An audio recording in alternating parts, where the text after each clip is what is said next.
ये बज रहा है ना, बजा के देख रही हूँ मैं बस।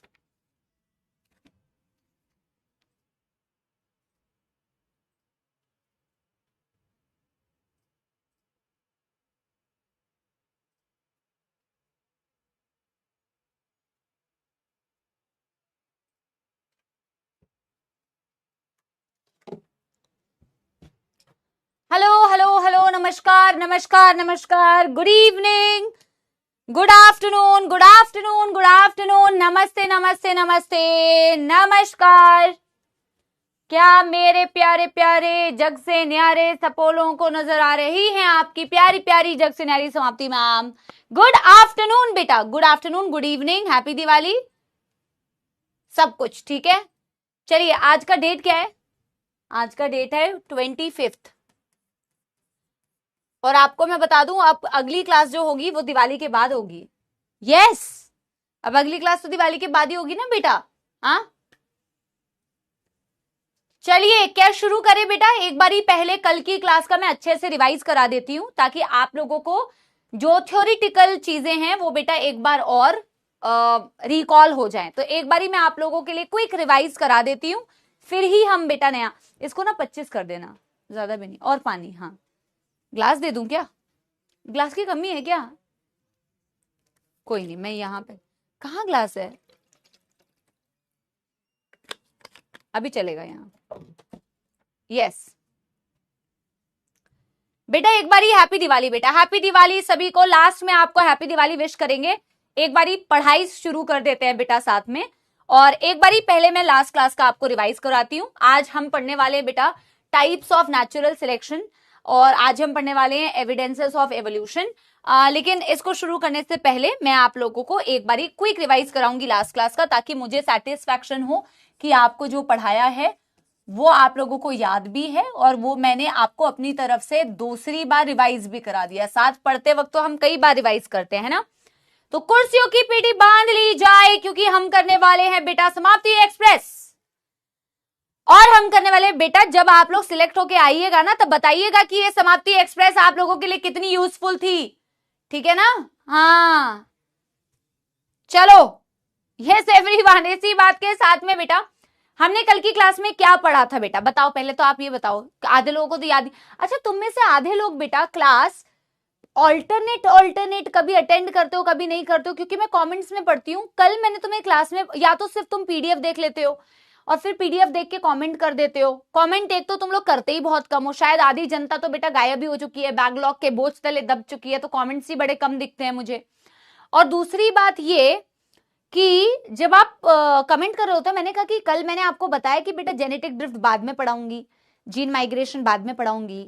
आपने वहां पे लिखा है what is gene migration, what is genetic mute, ये क्या बोलते हैं, ड्रिफ्ट। अरे मैं बता चुकी थी क्लास में, मैंने कहा यार या तो ये बच्चा नोट से देख रहा है, या तो ये बच्चा क्लास ही फास्ट फॉरवर्ड करके देख रहा है, या तो ये बस स्पैम कर रहा है। हाँ,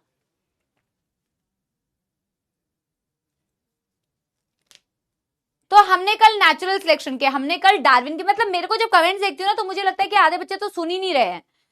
हमने कल नेचुरल सिलेक्शन पढ़ा था बेटा। डार्विन की थ्योरी से मैं एक और बार आपको रिवाइज कराती हूँ। डार्विनिज्म जिसे हम बोलते हैं, या थ्योरी ऑफ नेचुरल सिलेक्शन जिसे हम बोलते हैं, एक्चुअल में जो ये थ्योरी थी डार्विन और बेटा अल्फ्रेड वॉलेस की कंबाइंड थ्योरी थी। तो उन्होंने क्या कहा था, every species has the capability to overproduce, है ना, ताकि मतलब अपनी जनसंख्या को एकदम बहुत ज्यादा मल्टीप्लाई कर ले, एक्सपोनेंशियल ग्रो कर ले, बट ऐसा नहीं होता है। आपको फिर भी पॉपुलेशन का साइज कांस्टेंट दिखता है, बिकॉज रिसोर्सेस आर लिमिटेड। जब रिसोर्सेस बेटा पॉइंट बाय पॉइंट रिवाइज करते जाओ, ताकि आपके लिए अच्छी रिवीजन हो जाए, है ना। और क्योंकि रिसोर्सेस लिमिटेड होते हैं मैम, या तो हम कहेंगे बिकॉज रिसोर्सेस आर लिमिटेड, या तो बोल दो because resources are not unlimited, क्योंकि रिसोर्सेस अनलिमिटेड नहीं है। इतनी अंग्रेजी के बीच में डिफरेंस बेटा फाइंड आउट करना सीख लेना, अगर क्वेश्चन में ऐसे दे। तो हमने लिखा था क्योंकि रिसोर्सेस मैम लिमिटेड होते हैं, रिसोर्सेस हमारे पास बड़े कम है, लिमिटेड है, इसीलिए मैम स्ट्रगल होने लगता है, स्ट्रगल फॉर एग्जिस्टेंस, कॉम्पिटिशन होता है, अलग अलग टाइप का स्ट्रगल होता है मैम।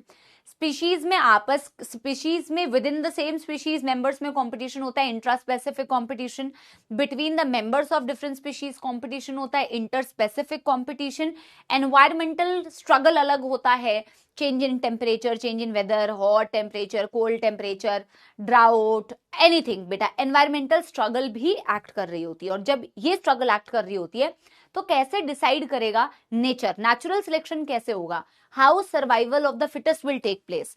तो हम बात करते हैं कि हर इंडिविजुअल में वेरिएशंस होते हैं। नो टू इंडिविजुअल्स बेटा living in an environment are same except monozygotic twins. No two individuals are same. They all have variations. जो डार्विन ने कहा था, they are small, they are directional, और इनका इन वेरिएशंस की वजह से जो चेंज है वो इतनी जल्दी नहीं दिखता। जनरेशन आफ्टर जनरेशन जब भी वेरिएशंस बेटा एक्यूमुलेट करती जाती है ना, तो एक टाइम के बाद फिर नई स्पीशीज ही बन जाती है, लेकिन इसको होने में वक्त लगता है। Variations are small, they will not bring immediate change, it will need time for variations to show the change. समय लगता है, एक्यूमुलेट करता है, लेकिन हम सब में वेरिएशंस होती है। और डार्विन के अनुसार जो अच्छी वेरिएशंस होती हैं, एडवांटेजियस वेरिएशंस होती हैं, वो किसी भी एनिमल को, इन्हीं को वो एडाप्टेशंस कहते हैं, उनको सर्वाइव करने में हेल्प करती है। वो कुछ भी हो सकता है किसी भी एनिमल के लिए, कोई डेजर्ट में अच्छा सर्वाइव कर पाया, कोई ठंडे जगह पे अच्छे से सर्वाइव कर पाया, कोई किसी एक पर्टिकुलर जगह में दो एनिमल्स में ही बेटा कोई डियर ज्यादा तेजी से भाग पा रहा है, उसकी वजन कम है, किसी का वजन ज्यादा है, उसका प्रीडेशन हो जा रहा है, तो सब में वेरिएशंस है। पर यूजफुल वेरिएशन वाला जो व्यक्ति होगा वो सर्वाइव कर जाएगा, वो फूड को यूटिलाइज कर पाएगा, वो उस क्लाइमेट में सर्वाइव कर जाएगा, वो बेटा सर्वाइव करेगा और वो अपनी प्रोजेनी बनाएगा। Survival of the fittest term तो हर्बर्ट स्पेंसर का था, बट यही सर्वाइवल ऑफ द फिटेस्ट है। नेचर सिलेक्ट द बेस्ट, और नेचर यूजफुल वेरिएशन वाले को सिलेक्ट करती है, नेचुरल सिलेक्शन हो जाता है। डार्विन के अकॉर्डिंग जो सिलेक्ट हो गया that is the best. Reproductive fitness is the ultimate fitness, वो अपने बच्चे पैदा करेगा, अपनी प्रोजेनी बनाएगा, और बाकी जो दूसरी वो है दैट माइट गेट एलिमिनेटेड, वो एलिमिनेट हो सकती है, जो साइड आपकी जो अदर वो है जो सर्वाइव नहीं कर पा रही है ना। So this who got naturally selected, this outbreeds the other, ऐसा हो सकता है। Natural selection, branching descent are two key points of Darwin's theory. Natural selection tells you about the mechanism of evolution, कि evolution का mechanism क्या है, nature कैसे select करती है। And branching descent tell you about the pattern of evolution, आप एक tree को देख के बता सकते हैं कि किस पैटर्न में इवोल्यूशन हुआ होगा। तो मैंने आपको एक ब्रांचिंग दिखाई हुई थी, और जब आप उस ब्रांचिंग पैटर्न को फॉलो करते हैं तो आप बता सकते हैं कि इनकी एंसेस्ट्री कहां से है। So that is called as branching descent. फिर हमने पढ़ा डिवरीज की, ह्यूगो डिवरीज की, एक बच्चे ने लिखा था who gave the mutation theory, अरे नलायक लिखा था हमने ह्यूगो डिवरीज। मैं कमेंट पढ़ती हूँ ना तो मुझे लगता है ये कितने नलायक है, कुछ बच्चे पढ़ते ही नहीं है बिल्कुल। ह्यूगो डिवरीज, फिर उसको दूसरा बच्चा आंसर दे रहा था, कुछ बच्चों ने तो शायरियां भी लिखी हुई थी, है ना। ह्यूगो डिवरीज जो होता है बेटा, जो होता है क्या, ह्यूगो डिवरीज जो थे बेटा उन्होंने दी थी mutation theory. He worked on evening primrose Oenothera Lamarckiana. इनका कहना था वेरिएशंस कुछ नहीं होती है भैया, ये एवोल्यूशन को होने में इतना टाइम नहीं लगता है, ये क्या वेरिएशन स्मॉल फलाना ढिमकाना, एक झटके में नई स्पीशीज बन सकती है, एक झटके में इवोल्यूशन हो सकता है। इन्होंने कहा म्यूटेशंस होती हैं which are responsible for evolution. वैसे भी डार्विन की थ्योरी के भी कई सारे वो ड्रॉबैक्स थे, उनको वेरिएशंस के बारे में तो पता था, पर वो हेरिटेबल कैसे होती है पता नहीं, आगे की जनरेशन में कैसे जा रही है उनको पता नहीं है। वेरिएशंस हेरिटेबल होते हैं बट उनको पता नहीं था कैसे ओरिजिन हुआ, ये भी उनको नहीं पता था, जेनेटिक्स की उनको इंफॉर्मेशन नहीं थी। म्यूटेशंस की वजह से सिंगल स्टेप लार्ज म्यूटेशंस, एकदम लार्ज चेंज आएगा, रैंडमली होगा, वो स्मॉल थे ये लार्ज चेंज लेके आता है, इमीडिएट चेंज लेके आता है, झटके में नई स्पीशीज बना सकता है। और सही में म्यूटेशंस ऐसा होता है, एक सिंगल चेंज की वजह से एक सिंगल म्यूटेशन की वजह से बहुत बड़ा चेंज आ जाता है। Large, random, directionless, by chance. और म्यूटेशन ज्यादातर खराब ही होती है, वैसे यूजफुल अच्छी म्यूटेशंस कम होती है, पर चेंज बहुत जल्दी आ जाएगा। दैट वाज ह्यूगो डिवरीज की थ्योरी। फिर बेटा सारे लोगों ने मिलकर डिसाइड किया मॉडर्न सिंथेटिक थ्योरी में कि भैया लड़ो मत, म्यूटेशंस की वजह से भी इवोल्यूशन होगा, नेचुरल सिलेक्शन की वजह से भी इवोल्यूशन होगा, जो दो हम पढ़ चुके हैं, जेनेटिक ड्रिफ्ट की वजह से भी होगा, जो मैं आगे पढ़ाऊंगी। एक बच्ची ने, और मैं तुम्हारे कमेंट्स इसलिए बता रही हूं क्योंकि मुझे गुस्सा आता है तुम्हारे ऊपर, एक बच्ची ने लिखा है ये मैम क्यों बोलते हैं कि आगे पढ़ाऊंगी। अरे भाई आगे पढ़ाऊंगी तो इसलिए बोलती हूँ आगे पढ़ाऊंगी बेटा, ना बोलूं आगे पढ़ाऊंगी वहीं पढ़ा दूं, खिचड़ी बना दूं तेरे दिमाग में जिसमें ऑलरेडी खिचड़ी भरी हुई है। ऑलरेडी बेटा तुमसे फिजिक्स केमिस्ट्री संभल नहीं रही है, तुमको जूलॉजी में भी बेटा एक खिचड़ी चाहिए, कर तो देते ही हो फिजिक्स में खिचड़ी, केमिस्ट्री में खिचड़ी, अब इसमें भी खिचड़ी करोगे क्या? हाँ, जो आराम से बेटा पढ़ा जा रहा है उसको तो आराम से पढ़ो कम से कम। हाँ, समझ रहे हो कि नहीं? इसमें भी खिचड़ी चाहिए उसी वक्त। बताओ जेनेटिक ड्रिफ्ट क्या होता है, अभी बताओ मैम, बताओ अभी, हमें अभी जानना है। आगे पढ़ाऊंगी जेनेटिक ड्रिफ्ट की वजह से इवोल्यूशन कैसे होता है, ठीक है ना? या फिर बेटा म्यूटेशंस की म्यूटेशंस का भी एक्सप्लेनेशन में वैसे एक माइक्रोबियल एक्सपेरिमेंट के थ्रू जो एनसीईआरटी में दिया हुआ है मैं बताऊंगी कि कैसे होता है। बट कंबाइंड फैक्टर्स इवोल्यूशन कराते हैं, natural selection, genetic drift, gene mutations, migration, genetic recombination during gamete formation, all these combined बेटा causes evolution, not a single factor, not a single factor बेटा, मल्टीपल फैक्टर्स मिलकर evolution कराते हैं modern synthetic theory. फिर मैंने आपको बेटा यहीं पे ना नेचुरल सिलेक्शन के एग्जांपल्स बताए, जिसमें से कुछ ह्यूमन एक्शंस की वजह से नेचुरल सिलेक्शन आपको दिख रहा था, एंथ्रोपोजेनिक एक्शंस की वजह से, जो हमने बेटा कल कुछ खिचड़ी हमने भी बनाई थी जिसमें हमने बेटा टाइम बेटा सेव करने की जगह टाइम खर्च ज्यादा कर दिया था, इंडस्ट्रियल मेलानिज्म। और फिर बेटा हमने क्या पढ़ा था, ये ह्यूमन एक्शंस की वजह से। आज हमें पढ़ना है माइक्रोबियल, एक बेटा एंटीबायोटिक रेजिस्टेंट माइक्रोब या बैक्टीरिया कैसे बनता है, वो भी एंथ्रोपोजेनिक ह्यूमन एक्शंस की वजह से एक इवोल्यूशन का एग्जांपल, नेचुरल सिलेक्शन का एग्जांपल है। एक हमने पढ़ा था ड्रग रेजिस्टेंट मस्कीटो, और एक हम बेटा आगे पढ़ेंगे नेचुरल सिलेक्शन डार्विन फिंचेस वाला, आगे पढ़ेंगे, ठीक है ना? जब आगे पढ़ेंगे तो आगे ही पढ़ेंगे। इंडस्ट्रियल मेलानिज्म में कहा, देखो बहुत बढ़िया एग्जांपल है ह्यूमन एक्शंस की वजह से नेचुरल सिलेक्शन, और नेचर कैसे बेटा एडवांटेजियस वेरिएशंस को सपोर्ट करती है, जो उस वक्त के अनुसार अपने आप को वक्त के अनुसार बेटा जो ज्यादा सर्वाइव कर पा रहा है नेचर उसी को बेटा सिलेक्ट करेगी। तो हमने बेटा पेड़ बनाया था एक बहुत ही सुंदर, हमने कहा था देखो जब तक तो, अरे ये कैसा पेड़ है, जब तक तो पोल्यूशन नहीं था मैम तब तक तो लाइकेंस जो है, because lichens are very good indicator of pollution, lichens का कलर ऑलमोस्ट व्हाइट, तो इसने बार्क को कवर किया हुआ है। जब तक पोल्यूशन नहीं था बेटा 1850s के अराउंड इन दी इंग्लैंड, तब तक लाइकेंस ने बार को कवर किया हुआ था। इस पर दो प्रकार की आपको मॉथ दिखती थी, मेलेनाइज्ड मॉथ यानी काले dark winged moth, and white winged moth आपको दिखती थी इसके ऊपर। लेकिन आपको इंडस्ट्रीज से पहले व्हाइट विंग्ड मॉथ ज्यादा दिखती थी, सर्वे करने पर पाया गया व्हाइट विंग्ड मॉथ ज्यादा दिख रही है, डार्क विंग्ड मॉथ कम दिख रही है इंडस्ट्रीज से पहले, क्योंकि सफेद वाली जो होती थी वो लाइकेंस में बेटा केमोफ्लेज कर जाती थी, छप जाती थी, तो उनका प्रिडेशन नहीं होता था। काली वाली व्हाइट बैकग्राउंड में कॉन्ट्रास्टिंग दिखती थी, मेलेनाइज्ड वाली, तो उनका प्रिडेशन हो जाता था, तो उनकी जनसंख्या कम थी बिफोर इंडस्ट्रियलाइजेशन। लेकिन जैसे ही बेटा इंडस्ट्रीज आई ह्यूमन कारनामे की वजह से, ह्यूमन सेटलमेंट्स ने बेटा कितनी सारी चीजें बदल दी बेटा, बदल के रख दी। इवोल्यूशन में पढ़ोगे ह्यूमन सेटलमेंट्स की वजह से कितना रिवोल्यूशन आया, agricultural revolution, industrial revolution, industry I, pollution हुआ, धुआं निकला बेटा, लाइकेंस गॉन, लाइकेंस कहती है मैं इस पोल्यूशन में तो बिल्कुल नहीं रह सकती, and bark covered with the coal with the soot, the pollutant basically dark बन गई।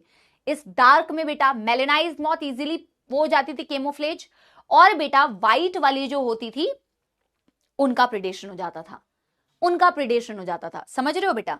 तो व्हाइट कम हो गई, ब्लैक ज्यादा हो गई। एक टाइम पे नेचर ने व्हाइट वाली को फेवर किया, एक टाइम पे नेचर ने ब्लैक वाली को फेवर किया, डिपेंडिंग अपॉन कि बेटा कौन किसके पास अच्छी वेरिएशंस है, कौन सर्वाइव कर पा रहा है बेटा। चेंज हुआ एनवायरमेंट में, एनवायरमेंटल स्ट्रगल हुआ, उसमें बेटा कौन अच्छे से सर्वाइव कर पा रही है, ज्यादा प्रोजेनी बना पा रही है, उस नेचर नेचुरल सिलेक्शन हो गया। That was industrial melanism. फिर हमने पढ़ा कि यार ह्यूमन एक्शन की वजह से हमने इतना डीडीटी स्प्रे किया, इतना डीडीटी स्प्रे किया, इतना डीडीटी स्प्रे किया कि एक टाइम के बाद बेटा कुछ मच्छर जो है ना रेजिस्टेंट ही बन गए। कैसे बन गए मच्छर? स्प्रे करने के बाद रेजिस्टेंट बने क्या? आप मुझे बताओ, क्या स्प्रे करने के बाद जादू हुआ उनके अंदर और उनके अंदर कोई जीन आ गई, अचानक से जीन आ गई, चमत्कार हो गया बेटा एकदम से? नहीं भाई, जब मच्छर की बेटा जनसंख्या को आप देख रहे हो, या ऐसा किसी भी एनिमल ऑर्गेनिज्म में आप देख रहे हो, जब वो बेटा कई जनरेशन तक आप उनको ऑब्जर्व करोगे तो उनमें कुछ कुछ कुछ कुछ बेटा वेरिएशंस डेवलप हो गई होगी। अभी आपको पता नहीं चल रहा है, आपको पता चलता है जब आप देखते हो कि इनमें से कौन सर्वाइव कर रहा है। अभी आपको मैं माइक्रोबियल एक्सपेरिमेंट से ये चीज समझाऊंगी, वेरिएशंस पहले से मौजूद होती है, ऐसा थोड़ी होता है। फिर तो लेमार्क की कहानी हो गई कि एनवायरमेंट में चेंज हुआ तो मुझे समझ में आया, अकल आई, अच्छा अब चेंज हुआ है भैया, मुझे जिंदा रहना है तो मेरे को कुछ तो अपने अंदर बदलाव करना पड़ेगा। ये तो लेमार्क की कहानी है। वेरिएशंस इनबिल्ट होते हैं, पहले से प्रेजेंट होते हैं, वेरिएशंस पहले से मौजूद होते हैं। जैसे कि सारे लोग बैठे हुए हैं, अभी मुझे पता नहीं है कि कौन अच्छा गाना गाता है, ठीक है, मैंने बोला कि भैया तुम गाना सुनाओ और तुम गाना सुनाओ, फिर पता चला यार समाप्ति मैम तो बहुत अच्छा गाना गाती हैं। जैसे ही बेटा ऐसा कुछ हुआ जहां मतलब जब किसी ने बोला गाने के लिए, जब ऐसी सिचुएशन आई, तब पता चलता है आपको कि अच्छा इसके अंदर ये वेरिएशन है, समझ रहे हो। Until then everybody is same, तब तक आपको पता ही नहीं है कौन अच्छा गाता है, कौन अच्छा पेंटर है। जब पेंटिंग कंपटीशन होगा तब पता चलेगा कि अच्छा कौन अच्छा पेंटर है, समझ रहे हो। Until and unless environment change हो रहा है ना, आपको एक्सपोज किया गया एक नए एनवायरमेंट में, तब तक आपको पता नहीं चल रहा है। अभी टेस्ट होगा तो पता चलेगा कि असलियत में तुम बेटा टॉपर हो कि नहीं हो। यहां तो बेटा हो सकता है कुछ भी कर रहे हो, क्या पता मुझे।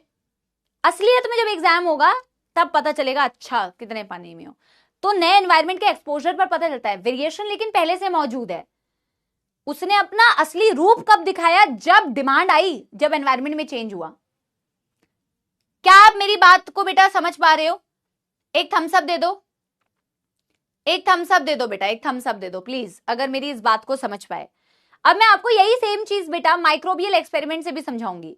तो भाई आपको पता चल गया यार ये मच्छर तो रेजिस्टेंट बन गए, क्योंकि इनके अंदर वो जीन आपको दिख रही है जो एडवांटेजियस वेरिएशन है, जिनको आप बेटा डीडीसी से कोई फर्क नहीं पड़ रहा है।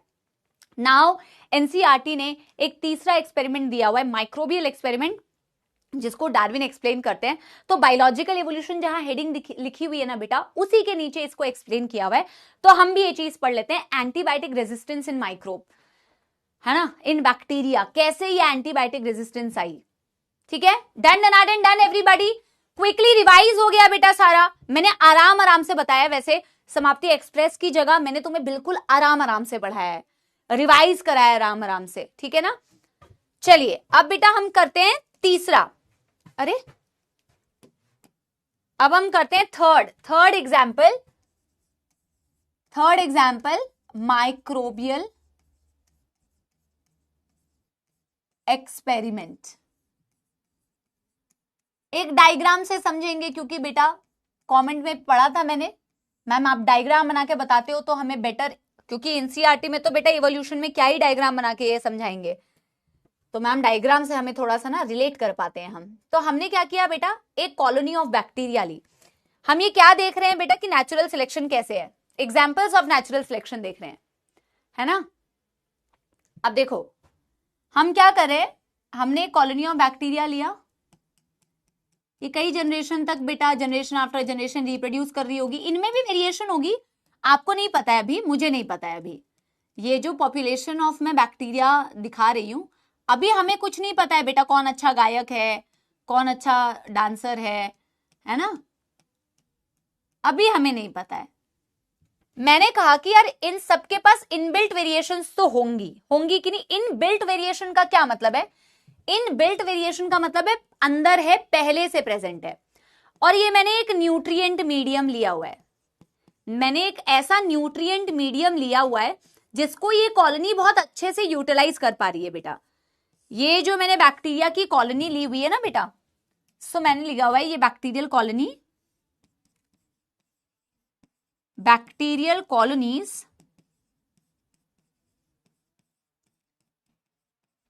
ये क्या है, colonies that has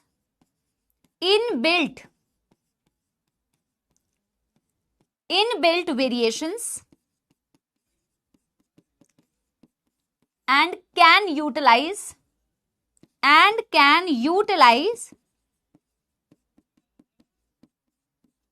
the nutrient medium properly. सारे बड़े मजे से बेटा जी रहे हैं, एक बेहतरीन न्यूट्रिएंट मीडियम को प्रॉपरली यूटिलाइज कर पा रहे हैं, अपनी जिंदगी बेटा आराम से व्यतीत कर रहे हैं। ठीक है ना। स्वाति बेटा कल की क्लास में गायब थी तू। तीसरा ma'am, example of natural selection देख रहे हो यार, बहुत ही गंदी बात है यार, स्पैमिंग करते हो आप लोग रेगुलर क्लास नहीं आते हो, बहुत गंदी बात है बेटा, वेरी बैड।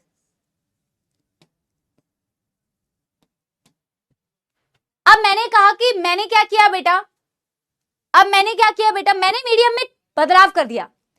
जैसे मीडियम में बदलाव होगा, देखो जब तक तो बदलाव नहीं है तब तक आपको कुछ नहीं पता चलेगा किसके अंदर कौन से वाले वेरिएशंस है, कौन किस कंडीशन में बेटर सरवाइव कर सकता है।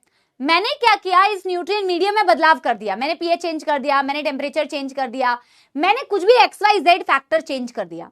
जैसे ही बेटा मैंने फैक्टर चेंज किया ना, तो मुझे नजर आया कि अरे यार इसमें से अधिकतर बैक्टीरियल कॉलोनी तो मर गई, मुझे कुछ ही जिंदा दिखी। जो मुझे जिंदा दिखी उससे क्या पता चला, कि भाई उसकी फिटनेस ज्यादा अच्छी थी, समझ रहे हो। देखो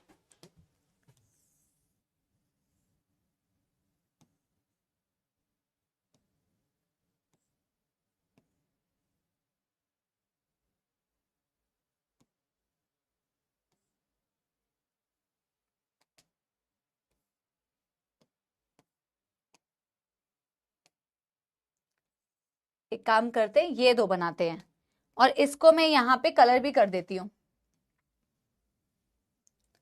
इसको मैं ऐसे कलर भी कर देती हूं कि ये दो थी, अभी आपको पता नहीं था इस मीडियम में। चेंज इन मीडियम, कोई भी चेंज कर सकते हो, कोई भी चीज चेंज कर सकते हो बेटा, टेम्परेचर, पीएच, इवन एंटीबायोटिक डाल सकते हो। Any change you can do, बेटा, any change you can do. जैसे ही चेंज किया आपने देखा ओनली, से for example this was NCERT के अकॉर्डिंग पढ़ा रही हूं तो मैं एनसीईआरटी के अकॉर्डिंग बता रही हूं। सपोज ये कॉलोनी ए थी, क्योंकि एनसीईआरटी ने ऐसे दिया हुआ है, और मैंने कहा ये जो सरवाइव कर गई, अब ये कॉलोनी बी है। तो मैंने कहा जैसे ही आपको ये कॉलोनी बी में कुछ इंडिविजुअल्स दिख रहे हैं, सिर्फ ये सरवाइव करते हुए आपको नजर, अरे यार सिर्फ ये आपको सरवाइव करते हुए नजर आए, इसका क्या मतलब है मैम, इनके अंदर वो वेरिएशंस थी जिन्होंने इनको न्यू एनवायरनमेंट में मदद किया कि वो न्यू एनवायरनमेंट में सरवाइव कर पाए। दैट्स इट, सिलेक्ट हो गए। जो चेंज के अकॉर्डिंग बेटा सरवाइव कर जाता है, नेचुरल सिलेक्शन हो जाता है। हमने कहा बेटर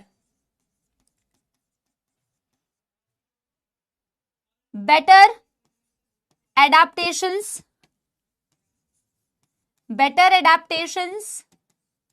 और variations than colony A in new environment, इनकी फिटनेस ज्यादा अच्छी है।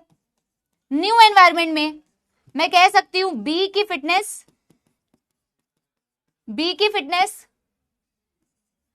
बेटर है ए की फिटनेस से। और ये इन्होंने हो सकता है बेटा, जब आगे मैं म्यूटेशंस पढ़ाऊंगी तो मैं म्यूटेशंस में भी ये बताऊंगी, म्यूटेशन में मैं आपको अलग से बताऊंगी। हो सकता है कि जब मैं अभी तो मैं वेरिएशंस की बात कर रही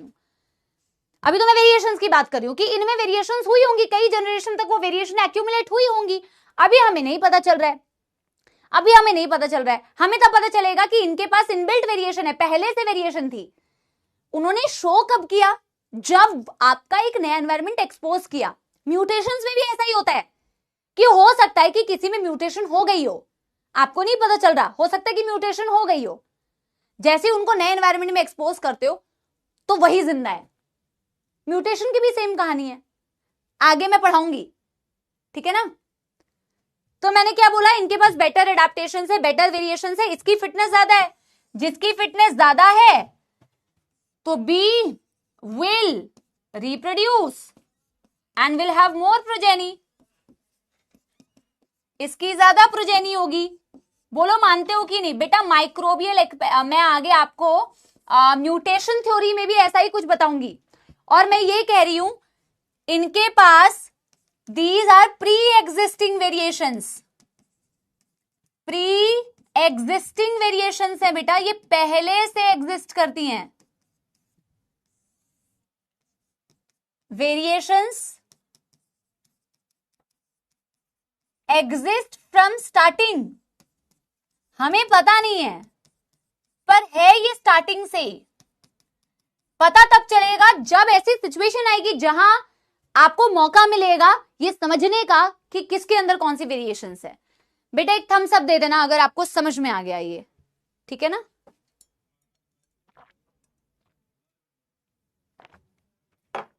फिर मैं आपको भी पहले ही एनसीईआरटी से इसको रीड कराती हूं। कल मैंने आपको हर्बिसाइड, इंडस्ट्रियल मेलानिज्म, ये सारी चीजें रीड करा दी थी। आज मैं आपको पहले ये माइक्रोबियल एक्सपेरिमेंट रीड कराऊंगी और एनसीईआरटी से 2 लाइन लिखवाऊंगी जो एनसीईआरटी कहती है कि evolution is a random process, can not be predicted, stochastic process. उस चीज को मैं थोड़ा सा आपको लिखवा दूंगी, ठीक है? मैं एनसीईआरटी की रीडिंग कराऊं? डन हो गया तो साथ के साथ एनसीईआरटी की रीडिंग कराऊं? साथ के साथ एनसीईआरटी की रीडिंग कराऊं?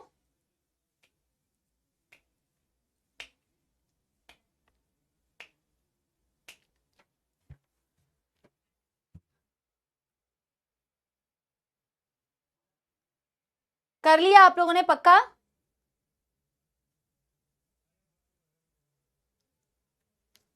चलो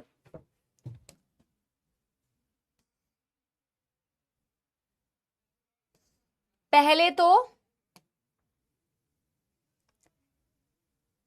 ये हम पढ़ चुके हैं।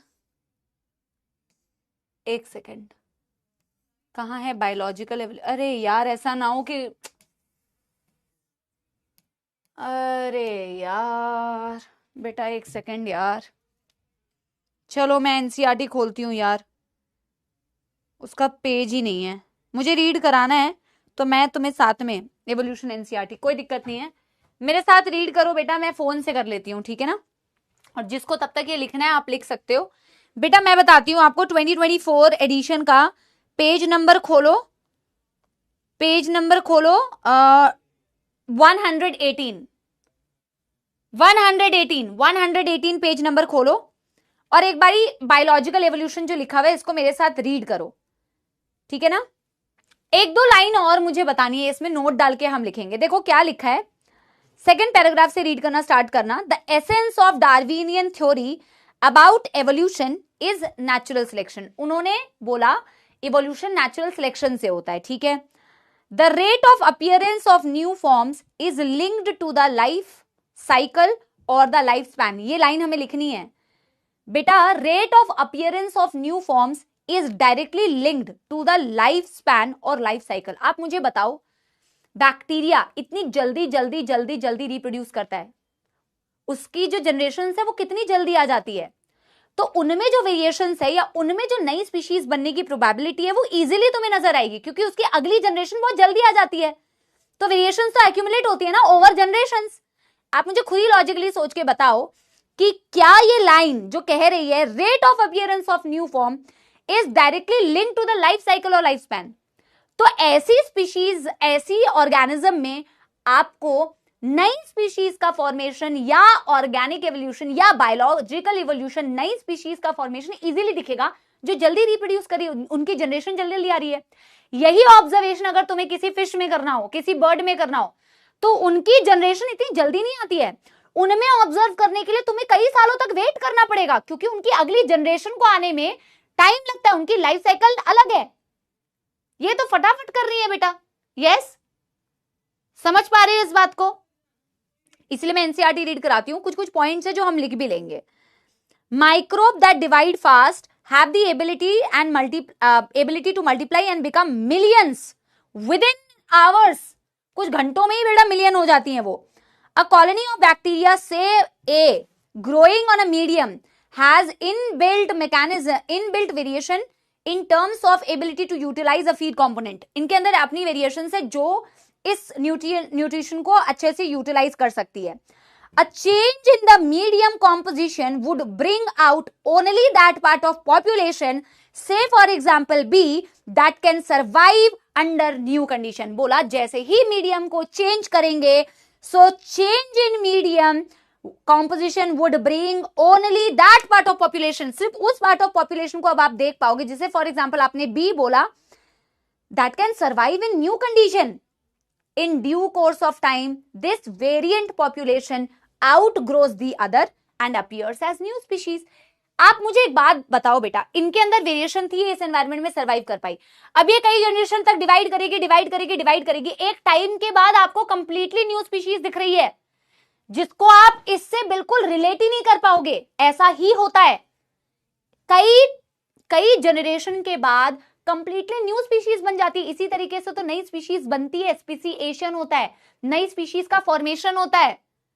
Yes, for same देखो, this will occur within days. Bacteria में किया तो within days तुम्हें बेटा इस एक्सपेरिमेंट का रिजल्ट मिल जाएगा. लेकिन for the same to happen in a fish or a fowl, यानी कि bird, it would take million of years as a lifespan of these animals are in years. ठीक है ना, इनकी लाइफ स्पैन ही सालों में है, तो इसको होने में भी साल लग जाएंगे. नेचर, अभी here we can say fitness of B is better than fitness of A under new condition. नए कंडीशन में बी की फिटनेस बेटर ए की फिटनेस से. Nature selects for fitness. One must remember that the so called fitness is based on the characteristics that are inherited. Hence, there must be some genetic basis for getting selected and to evolve. Another way of saying that is that some organisms are better adapted to survive in otherwise hostile environment. Adaptive ability is inherited. It is, ठीक है, यही बात बोली उन्होंने कि यार inherited होती है, variations जो होती है वो inherited होती है, और किसी किसी के पास ये बेटर वेरिएशंस, ये एडाप्टेशंस एग्जिस्ट करती हैं जो उनको बेटा न्यू एनवायरनमेंट में सर्वाइव करने में हेल्प करती है. आई होप कि मैं तुम्हें बायोलॉजिकल एवोल्यूशन का वो पैराग्राफ समझा पाई हूं. एक तो हम बेटा ये लिख लेंगे कि rate of appearance of new life forms is linked to the life cycle. Because we were doing the experiment of bacteria, तो हमें ये वेरिएशंस को देखने में चंद घंटे लगे, बट यही अगर चेंज होने में, ये नई स्पीशीज अगर आपको किसी फिश में देखना होता या किसी बेटा बर्ड में देखना होता तो it would have taken million years, because the life cycle is in years. Thumbs up दे दो बेटा.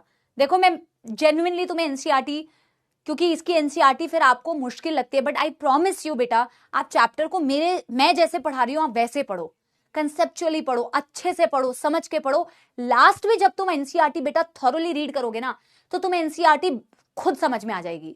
जैसे बायोटेक था ना, बिखरा हुआ था, ये भी बिखरा हुआ है, कुछ कंटेंट कहीं है, कुछ कंटेंट कहीं है, पर लास्ट में पूरा चैप्टर खत्म होने के बाद when you will read NCERT you will understand everything, क्योंकि सब कुछ हम कवर कर रहे हैं, सब कुछ हम कवर कर रहे हैं. ठीक है ना. अब भैया ए कैसे करेगी, तूने नया एनवायरमेंट जैसे लाया तो उसमें ए थोड़ी थी. मैं इस नए एनवायरमेंट की बात कर रही हूं. नेचर में जब नया एनवायरमेंट होगा, अगर एक गायब हो गई, वो सर्वाइव नहीं कर पाएगी, तो उसको कहां से लेके आएगा वापस से. अब यही सर्वाइव की है, अब यही डिवाइड करेगी, यही अपनी प्रोजेनी बनाएगी, आगे फिर वेरिएशन एक्यूमुलेट होगी, आगे फिर वेरिएशन एक्यूमुलेट करेगी, कुछ इसी तरीके का प्रोसेस कंटिन्यू होता रहेगा और एक नई स्पीशीज बन जाएगी. ठीक है ना. मैं एक नोट डाल के बेटा एक पॉइंट लिखती हूं, एक नोट डाल के मैं एक पॉइंट लिखती हूं. Rate of appearance of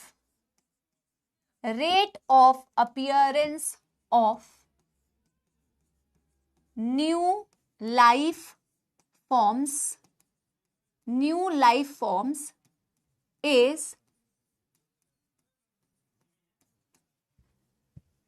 rate of appearance of new life forms is directly linked to the lifespan or life cycle of organism. Life cycle of organism.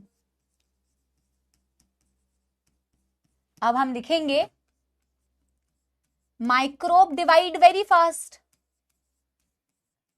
Microbe divide very fast, hence the results are obtained, hence the results are obtained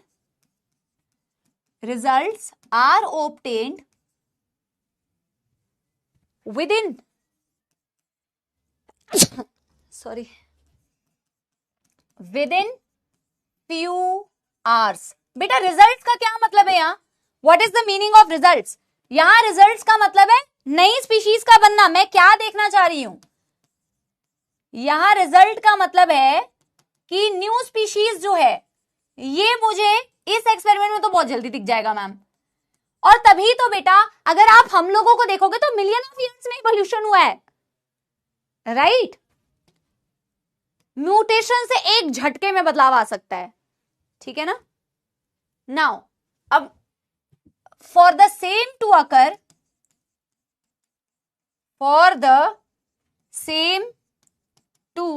occur, in a fish or fowl, it will take million of years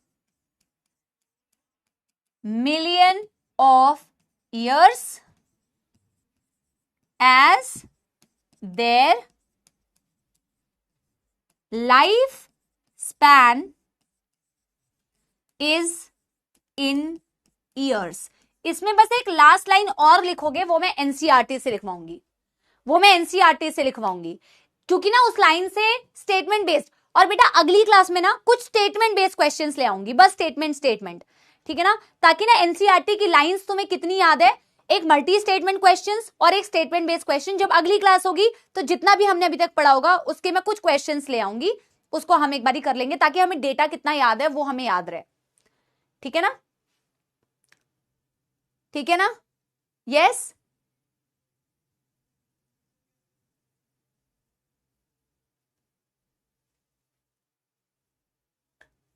done. अब बेटा मैं एक paragraph read करा रही हूं जो industrial melanism के नीचे दिया हुआ है।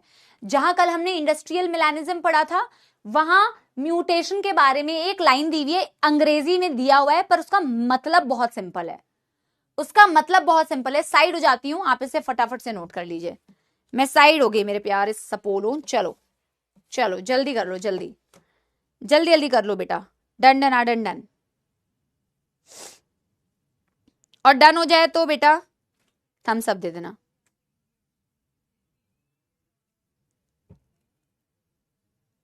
अरे फाउल का मतलब बता तो दिया था भैया, बर्ड होता है। Foul is a bird. लक्ष्य बेटा सुनते नहीं हो आप ध्यान से। Done everyone.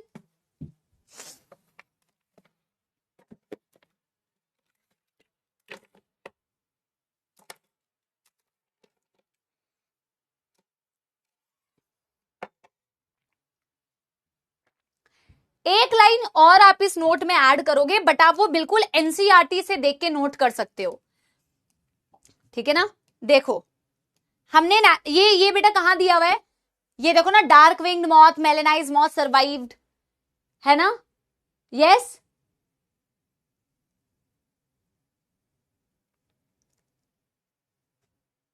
देखो एक बारी देखते हैं क्या दिया हुआ है बेटा इसके नीचे। excess use of herbicides, pesticides has only resulted in selection of resistant varieties in much lesser time scale। बोला हमने इतना पेस्टिसाइड, इतना हर्बिसाइड यूज किया कि बहुत कम ड्यूरेशन में ही रेजिस्टेंट वेराइटीज डेवलप हो गई, है ना? This is also true for microbes which we employ antibiotics और ड्रग्स अगेंस्ट यूकैरियोटिक सेल्स। और किसी भी माइक्रोब के लिए भी बात सच है। जैसे अभी मैं वेरिएशंस की बात करूं कि जस्ट एनवायरनमेंट में थोड़ा सा एनवायरमेंटल चेंज किया, वैसे अगर तुम एंटीबायोटिक बेटा डाल रहे हो, कंटिन्यूअस एंटीबायोटिक यूज कर रहे हो अगेंस्ट माइक्रोब, तो एक टाइम के बाद बहुत जल्दी क्योंकि हम इतना फ्रीक्वेंटली यूज कर रहे हैं, रेजिस्टेंट वैरायटी बहुत जल्दी आ जाएगी, ठीक है ना। Hence resistant organisms or cells appearing in a time scale of months or years and not centuries.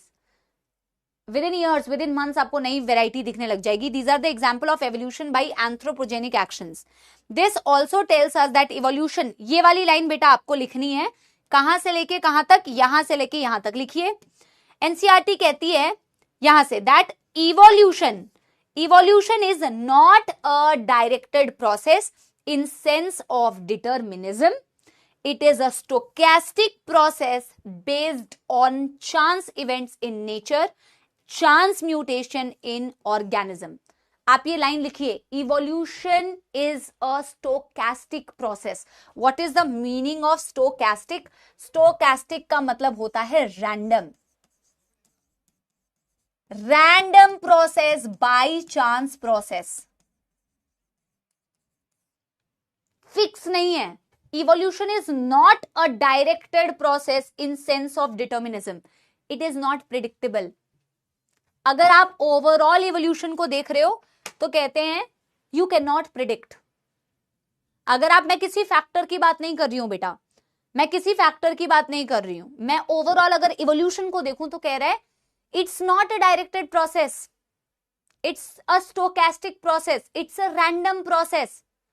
You cannot determine, you cannot predict. आप प्रिडिक्ट नहीं कर सकते, यही इसका मतलब है. पर अगर एनसीईआरटी की लाइन से क्वेश्चन आ जाए तो आप गलत नहीं करोगे बेटा. इसीलिए एनसीईआरटी की लैंग्वेज याद रखो. कहने का मतलब वही है कि रैंडम है, बाई चांस है, not a directed process, you can not predict. Overall बेटा आप इवोल्यूशन के लिए ऐसे कहते हो, समझ रहे हो? Yes. So evolution is not a directed process in sense of determinism. It is a stochastic process. बस यहां तक लिख लेना. Evolution is a stochastic process. इस लाइन से सवाल आता है बेटा. प्लीज इस लाइन को फटाफट से अपनी एनसीईआरटी से नोट करो. अब बेटा बहुत हो गया, अब जल्दी जल्दी करो यार, तुम लोग बहुत स्लो करते हो. अब बेटा जो मैं अगली चीज तुम्हें बताने जा रही हूं, that is types of natural selection.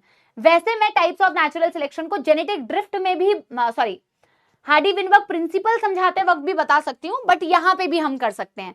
तो अगर आपके पास मैंने कल भी बोला था मेड-इजी है, तो उसमें मैंने हार्डी-विनबर्ग प्रिंसिपल जहां समझाया हुआ है उसमें मैंने नेचुरल सिलेक्शन जहां पॉइंट लिखा है वहां मैंने टाइप्स ऑफ नेचुरल सिलेक्शन पढ़ाए हैं, लेकिन आप यहां पे भी कर सकते हो. तो हम क्या करते हैं, अभी हमने नेचुरल सिलेक्शन के एग्जांपल देखे हैं, अब हम देखते हैं नेचुरल सिलेक्शन के टाइप्स कौन कौन से होते हैं. इन ग्राफ से डायरेक्ट क्वेश्चन आता है. वेरी इजी ग्राफ बेटा, very very very easy graph. अलग अलग प्रकार से नेचुरल सिलेक्शन होता है. कभी एवरेज मीन वैल्यू कैरेक्टर, अभी मैं आपको समझाती हूं, ठीक है ना. हेडिंग डालेंगे टाइप्स ऑफ नेचुरल सिलेक्शन. हमें ऐसे कुछ ग्राफ बना के बेटा भी समझने हैं, हमें कुछ ऐसे बेटा ग्राफ बना के भी समझने हैं. हेडिंग डालोगे तुम types of natural selection. So there are 3 types of natural selection. There are 3 types of natural selection. Types of natural selection. कौन कौन से टाइप होते हैं? What are the types? Number 1, पहले तो सबके नाम लिख लो बेटा. स्टेबिलाइजिंग सिलेक्शन, स्टेबिलाइजिंग सिलेक्शन, इसे नॉर्मल सिलेक्शन भी कहते हैं, इसे नॉर्मल सिलेक्शन भी कहते हैं. Number 2, directional selection, directional selection, इसे प्रोग्रेसिव सिलेक्शन भी कहते हैं. एंड देन यू हैव बेटा number 3, that is called as disruptive selection. Disruptive selection. पहले तो इसके नाम लिखिए विद एग्जांपल्स बेटा हमें करने हैं. सबसे पहले हम करेंगे स्टेबिलाइजिंग सिलेक्शन या नॉर्मल सिलेक्शन, ठीक है. पहले आप कर लीजिए, डन डन डन, फटाफट से डन कर लीजिए. विद एग्जांपल करेंगे ताकि आपको एनसीईआरटी ने तो छोटा सा पैराग्राफ दे दिया और ग्राफ दे दिया डायरेक्टली, लेकिन अगर आप विद एग्जांपल्स करते हैं तो आपको इसके कंसेप्ट की अंडरस्टैंडिंग होती है कि इस सिलेक्शन को नॉर्मल सिलेक्शन क्यों बोला, या स्टेबलाइजिंग सिलेक्शन क्यों बोला, इस वाले सिलेक्शन को डायरेक्शनल सिलेक्शन क्यों बोला, या प्रोग्रेसिव सिलेक्शन क्यों बोला, या किसी को डिसरप्टिव सिलेक्शन क्यों बोला, नेचर कैसे ऑपरेट कर रही है, कैसे किस चीज को सिलेक्ट कर रही है, उस पर ये कैसे डिपेंड करता है। तो let's get started with number one stabilising selection. पहले तो मैं इसकी डेफिनेशन लिखती हूं और फिर मैं इसको ग्राफ से और एग्जाम्पल से समझाती हूं।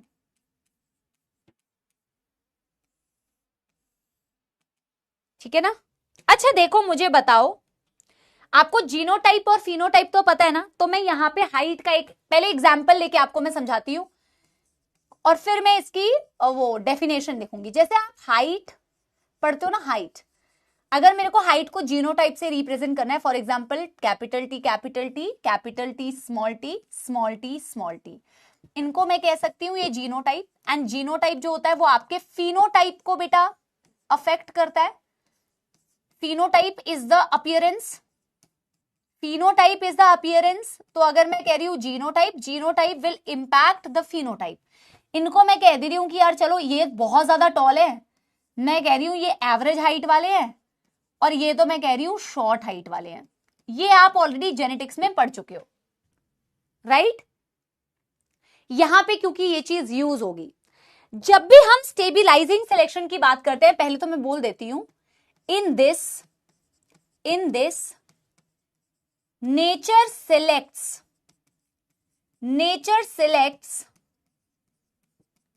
the average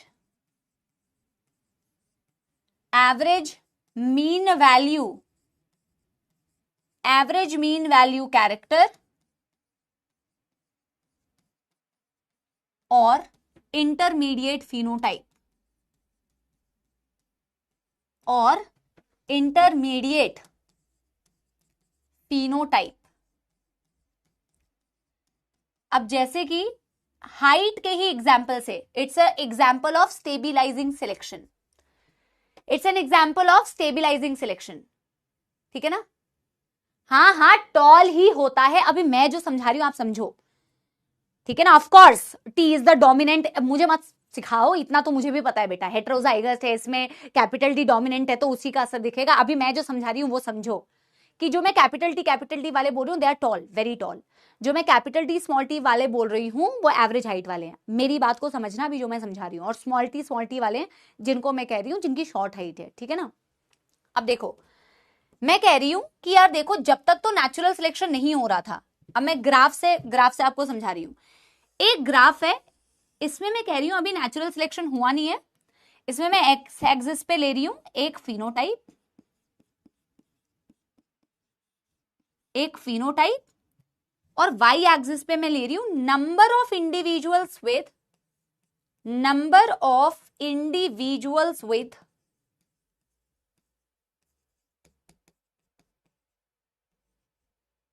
a particular phenotype. यहां मैंने नंबर ऑफ इंडिविजुअल्स ले रखे हैं और यहां मैंने ले रखा है फिनोटाइप।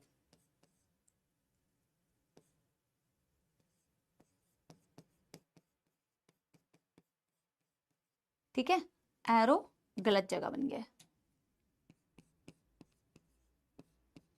अभी समझो, मैंने कहा ये जो मैं ग्राफ बना रही हूं ना बेटा, ये नेचुरल सिलेक्शन से पहले का ग्राफ है, ये नेचुरल सिलेक्शन से पहले का ग्राफ है। जब मैं इस ग्राफ को देखती हूं तो मुझे मैम ऐसा कुछ ग्राफ दिखता है। ऐसे ग्राफ में ये समझना कि ये मीडियम हाइट वाले इंडिविजुअल्स हैं, ये मान लो बेटा टॉल हाइट वाले इंडिविजुअल्स हैं, और ये शॉर्ट हाइट वाले इंडिविजुअल्स हैं। समझ रहे हो? Capital T small T and small T. समझ गए? यस, समझ गए? ये बिफोर नेचुरल सिलेक्शन। मुझे ऐसा ग्राफ दिख रहा है बेटा, इस ग्राफ को बहुत ज्यादा मैथमेटिकल ग्राफ से रिलेट करने की जरूरत नहीं है। आपको एनसीईआरटी वाला वो ग्राफ समझ में आना चाहिए कि उन्होंने ऐसा क्यों बनाया है। उन्होंने ग्राफ को एक डायरेक्शन में कैसे शिफ्ट कर दिया, ये क्या रिप्रेजेंट कर रहा है। मैंने बोला इस तरफ मैंने पर्टिकुलर फिनोटाइप ले लिया है। तो मैंने कहा कि इतने इंडिविजुअल्स हैं जो मेरे को टॉल वाले दिख रहे हैं, इतने इंडिविजुअल्स हैं जो मुझे शॉर्ट वाले दिख रहे हैं, और इतने इंडिविजुअल्स हैं जो मुझे मीडियम हाइट वाले दिख रहे हैं। बिफोर नेचुरल सिलेक्शन, जैसे ही स्टेबिलाइजिंग सिलेक्शन जब स्टेबिलाइजिंग सिलेक्शन होता है, मैंने आपको डेफिनेशन में लिखा हुआ है कि स्टेबिलाइजिंग सिलेक्शन में nature always selects the mean character value. आपको ये ग्राफ ऐसे दिखेगा, देखो, समझ रहे हो? आपको ये ग्राफ ऐसे क्यों दिखा मैम अचानक से? क्योंकि नेचर ने ऐसे ऑपरेट किया कि अब आपको कैपिटल टी नहीं दिख रहा है, आपको स्मॉल टी ज्यादा नहीं दिख रहा है, आपको क्या ज्यादा दिख रहा है बेटा? ये पीक एक डायरेक्शन में बढ़ गई, आपको capital T small T intermediate height वाले लोग ज्यादा दिख रहे हैं। जब इस तरीके से नेचर सिलेक्ट कर रही है कि किसी भी एक्सट्रीम वैल्यू को वो फेवर नहीं कर रही है, वो किसको फेवर कर रही है? इंटरमीडिएट वालों को फेवर कर रही है। जब वो इंटरमीडिएट वालों को फेवर कर रही है तो आपकी एक पीक बन जाती है, उस पीक बनने को कहते हैं, ऐसा पीक जब आपको नजर आता है, this is called as normal selection. Babies weight, इस पे क्वेश्चन आता है, कई बार लगातार आया हुआ है। ऑब्जर्व किया गया ह्यूमन बेबी का जो वेट होता है, मान लो क्या बोलते हैं 2 से 5 केजी के बीच में है, 2 से 5 केजी के बीच में है। तो कुछ बच्चे जो न्यू बॉर्न पैदा हो रहे थे बेटा, वो 4.5 से 5 केजी वाले थे, बहुत ज्यादा वेट वाले थे। कुछ थे बेटा 2 से 2.5 किलो वाले बच्चे बेटा, वो बिल्कुल ही कम वाले थे, और कुछ थे इंटरमीडिएट वेट वाले। एग्जैक्ट डेटा मुझे याद नहीं है, किसी के पास मेडिजी हो तो मुझे डेटा बताना। एक बीच के एवरेज वेट वाले थे। तो ऑब्जर्व किया गया कि यार जो ये न्यूबॉर्न बेबीज है ना, इनमें जो एवरेज वेट वाले हैं ना, ये ज्यादा सरवाइव करते हैं। जो एक्सट्रीम वेट वाले हैं ना, चाहे बिल्कुल ही कम या बिल्कुल ही ज्यादा वाले, इनकी मोर्टेलिटी ज्यादा है, सर्वाइवेबिलिटी किसकी ज्यादा है? जो एवरेज वाले हैं। जब नेचर ऐसे ऑपरेट करती है कि एवरेज मीन वैल्यू सिलेक्ट होती है, मीन कैरेक्टर वैल्यू फेवर होता है, तो आपका कर्व जो है वो पीक बन जाता है। एवरेज मीन वैल्यू को सिलेक्ट करने पर ऐसे पीक बन जाती है। हाँ, 3 से 3.33, ठीक है। आप समझ रहे हो बेटा मेरी बात? यहां पीक क्यों बनी, सेंटर पे पीक क्यों बनी? पीक गेट्स नैरोअर, क्यों नैरो हो गई? Because average mean character value selected.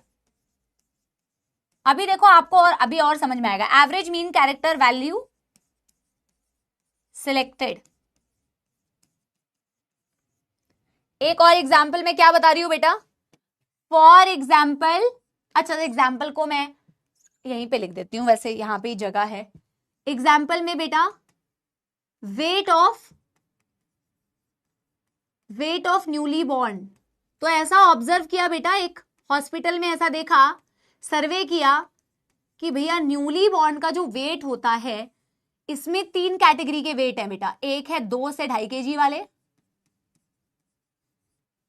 बेटा ये 2 से 2.5 केजी दिया होगा ना, एक बार ये डेटा चेक कर लेना। वैसे डेटा आपको एनसीईआरटी में देते हैं, आपको सिर्फ ये देखना है, जरूरी थोड़ी है बेटा। देखो मैंने तुम्हें अगर ये डेटा बताया, ये एक्चुअल डेटा जो आया है, पर आपको कहीं रैंडम डेटा भी दे सकते हैं, आपको कुछ भी रैंडम दे सकते हैं। आपको बस ये देखना है कि अगर आप मीन वाले को सिलेक्ट कर रहे हो तो वो नॉर्मल सिलेक्शन है या स्टेबलाइजिंग सिलेक्शन। डेटा वो किसी और रेफरेंस में भी आपको दे सकते हैं। आपको ये देखना है ना कम सिलेक्ट हो रहा है ना ज्यादा वाला सिलेक्ट हो रहा है, इंटरमीडिएट वाला सिलेक्ट हो रहा है।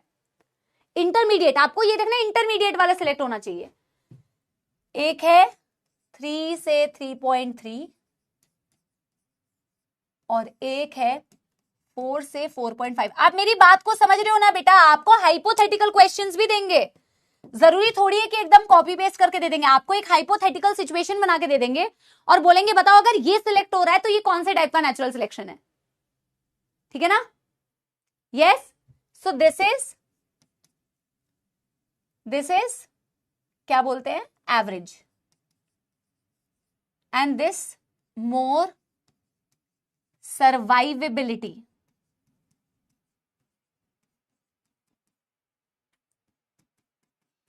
compared to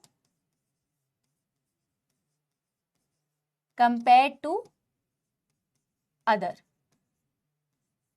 compare to other इसकी ज्यादा सर्वाइवेबिलिटी है. ठीक है, done done done done. Thumbs up दे दो. लेकिन जरूरी थोड़ी है बेटा नेचर हमेशा इंटरमीडिएट को सिलेक्ट करेगा. हर जगह पे नेचर इंटरमीडिएट को सिलेक्ट थोड़ी करेगा. नेचर ने क्या ये जिम्मेदारी ले रखी है इंटरमीडिएट एवरेज मीन वैल्यू को मुझे सिलेक्ट करना है? नहीं. कभी कभी नेचर क्या करता है, एक्सट्रीम वैल्यूज को सिलेक्ट करता है. कभी कभी नेचर एक्सट्रीम वैल्यूज को सिलेक्ट करता है. जब वो एक्सट्रीम वैल्यूज को सिलेक्ट करता है तो क्या होता है, अभी मैं आपको समझाती हूं. ठीक है ना, देखो. डन हो गया तो एक थम्स अप दे दो. डन हो गया तो एक थम्स अप दे दो. सारे लोगों ने कर लिया ना बेटा. सिंपल सी कहानी समझ में आई ना. मैंने देखा एक पर्टिकुलर फिनोटाइप को, मैं एग्जांपल कोई भी लेके, मैं रैंडम एग्जांपल लेके भी आपको समझा सकती हूं. ठीक है ना. मैंने देखा एक पॉपुलेशन में यार हाइट जब मैं देख रही हूं ना तो इंटरमीडिएट हाइट वाले लोग ज्यादा हैं. बहुत टॉल बहुत कम है. 6 साढ़े 6 फीट वाले बहुत कम है, या बेटा 3-4 फुट वाले कम है ना. ये 5.5 के अराउंड जो है बेटा ये वाले लोग ज्यादा दिख रहे हैं. यू नो इंटरमीडिएट क्या एग्जाम्पल है, किस चीज का एग्जाम्पल है? मीन वैल्यू सिलेक्ट हो रही है. This is called as normal selection, stabilizing selection. Question में पूछते हैं peak getting narrower, peak getting narrower indicating normal selection, stabilizing selection. ठीक है ना. अब यही चीज बेटा नंबर 2 हम करते हैं. Number 2 that is directional selection या प्रोग्रेसिव सिलेक्शन. डायरेक्शनल सिलेक्शन या प्रोग्रेसिव सिलेक्शन.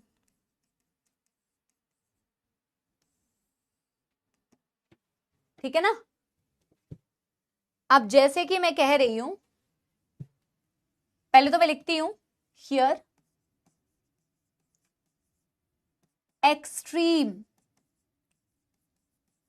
या पेरिफेरल वैल्यूज, एक्सट्रीम या peripheral values are selected, not intermediate, not intermediate, but one at a time, one at a time. एक वक्त में केवल एक. अब फिर से बेटा ग्राफ बनाओ. ये मैंने कह दिया एक पर्टिकुलर फिनोटाइप की मैं बात कर रही हूं.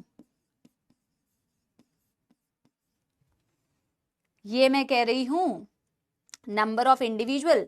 इसका तो एग्जाम्पल बेटा अभी अभी आपने पढ़ा है, आप मुझे बता भी सकते हो.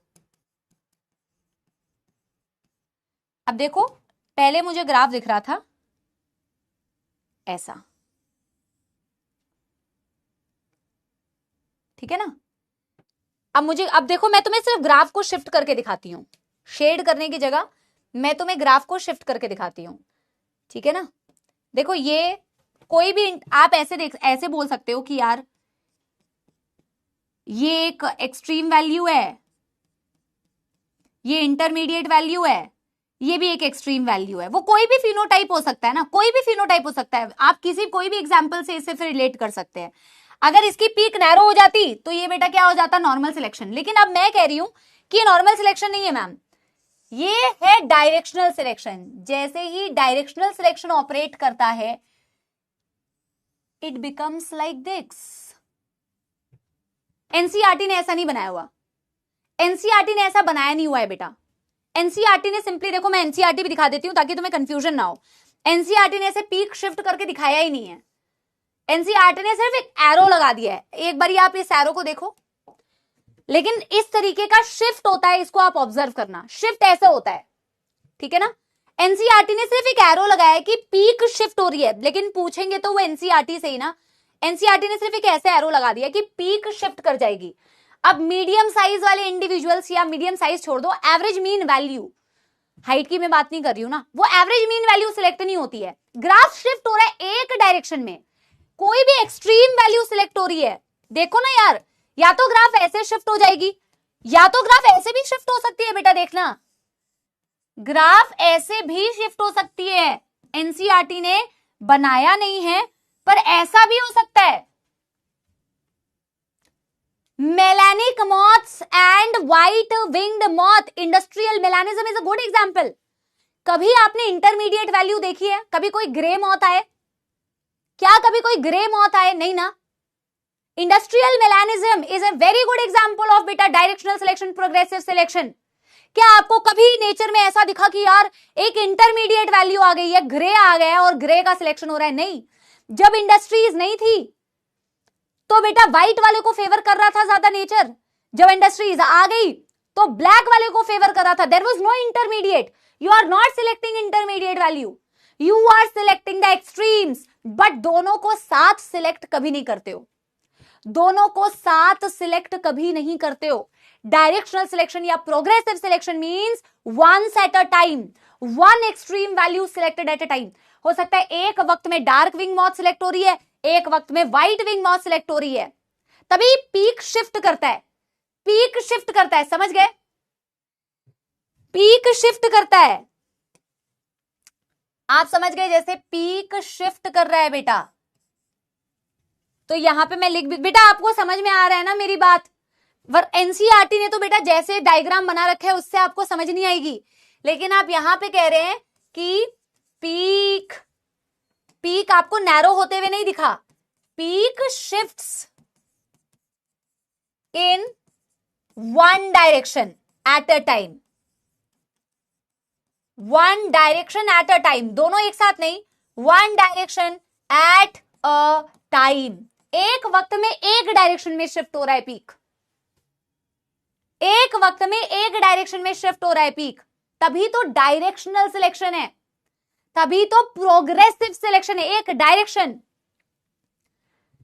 पीक शिफ्ट करती है in one direction at a time. Very good example industrial melanism, इसीलिए इसे स्टार मार्क करना, इससे क्वेश्चन आता है। Industrial melanism, industrial melanism, white favoured, white favoured before industry, before industries, melanic, अरे यार, melanic moth favoured after industries. कोई form गायब नहीं होती है, एग्जिस्ट तो कर रही है, एग्जिस्ट कर रही है, गायब नहीं हो रही है। यहां पे ऐसे बना सकते हो यार, मान लो यहां पे व्हाइट को फेवर करते हुए मैंने दिखाया है, मान लो से फॉर एग्जाम्पल, ठीक है ना, और यहां पे मैंने हो सकता है कि ब्लैक को फेवर करते हुए दिखाया है, मेलानिक मॉथ। समझ गए? समझ गए बेटा? तो एक बारी फटाफट से बना लो, फटाफट से बना लो बेटा।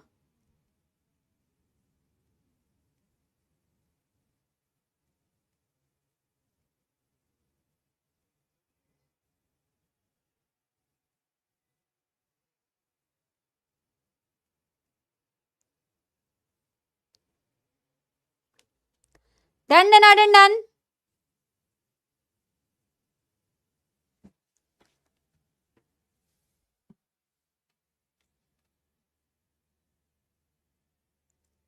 डिसरप्टिव सिलेक्शन का तो एनसीईआरटी ने बेटा कुछ दिया भी नहीं हुआ है एग्जाम्पल। वैसे भी किसी भी ग्राफ को बेटा एनसीईआरटी ने बहुत ज्यादा एक्सप्लेन नहीं किया है, अभी मैं एनसीईआरटी रीड कराऊंगी, ठीक है ना। अब डिसरप्टिव सिलेक्शन में क्या होगा मैम? नॉर्मल सिलेक्शन में तो पीक नैरो हो गई, एवरेज मीन वैल्यू सिलेक्ट हो गया। डायरेक्शनल सिलेक्शन में पीक एक डायरेक्शन पे शिफ्ट हो गई। एक्सट्रीम ट्रेट को आप सिलेक्ट करते हो, एक्सट्रीम ट्रेट। अगर मैं कहती ना बेटा हाइपोथेटिकली कि किसी नेचर में टॉल को फेवर किया है सिर्फ, तो वो ऐसा सिलेक्शन होता, या किसी में सिर्फ शॉर्ट को फेवर किया, सिर्फ शॉर्ट शॉर्ट शॉर्ट शॉर्ट है, तो आपका डायरेक्शनल सिलेक्शन होगा। अगर मैं कह रही हूं इंटरमीडिएट वाले सिलेक्ट हो रहे हैं तो आप कहोगे बेटा नॉर्मल या stabilizing selection. Crystal clear everybody? Crystal clear everybody? अब मैं नंबर 3 आपको बता रही हूं, डिसरप्टिव सिलेक्शन।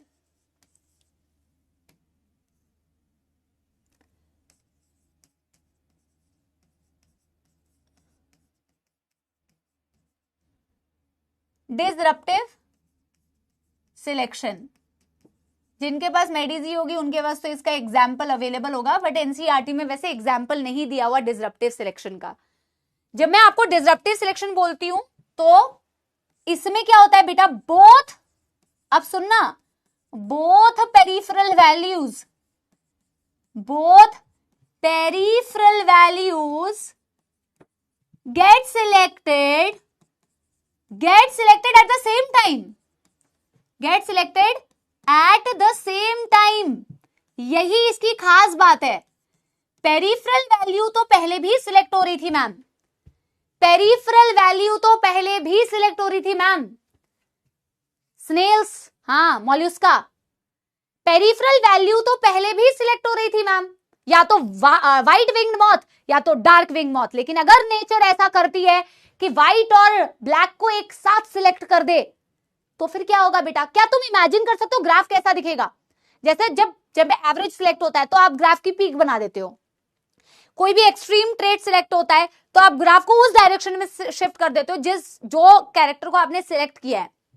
अब आप कह रहे हो कि यार डिसरप्टिव सिलेक्शन है, जब तक नेचुरल सिलेक्शन ऑपरेट नहीं किया था, जब तक नेचुरल सिलेक्शन ऑपरेट नहीं किया था तब तक तो ऐसा दिख रहा था।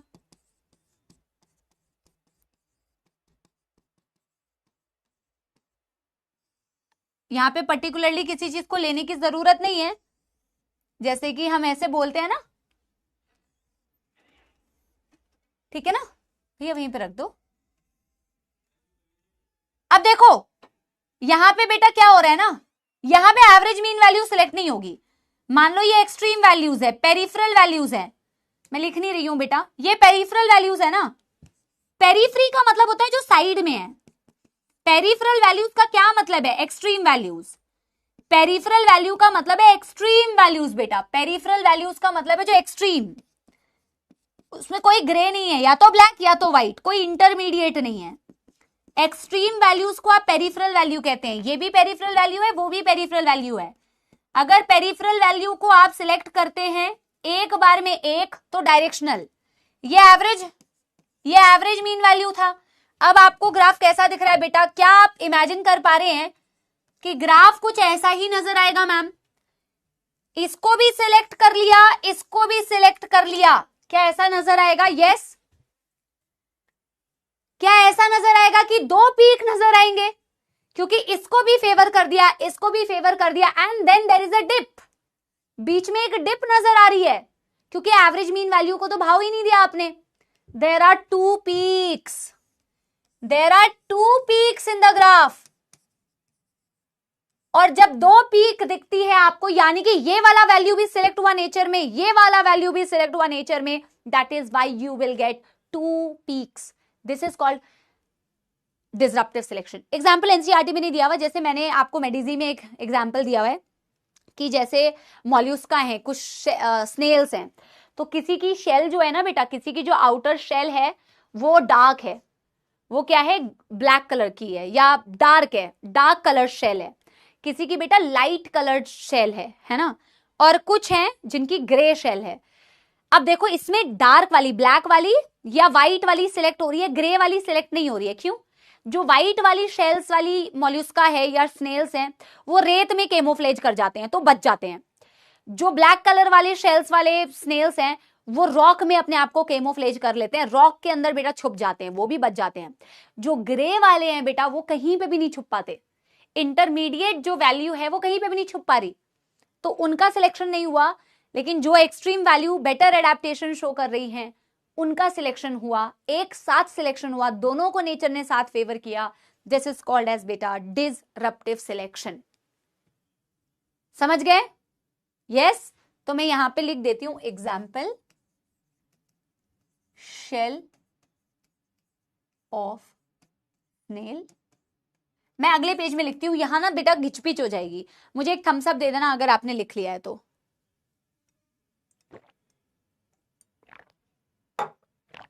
ठीक है ना, डन।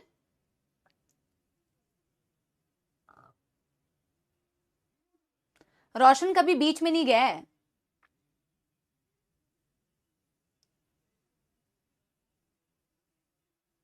सिर्फ बेटा लैंड स्नेल्स ही मिलते हैं, बीच पे कभी गया नहीं है। अलग अलग टाइप के मॉलिस्का एग्जिस्ट करते हैं बेटा। हाँ,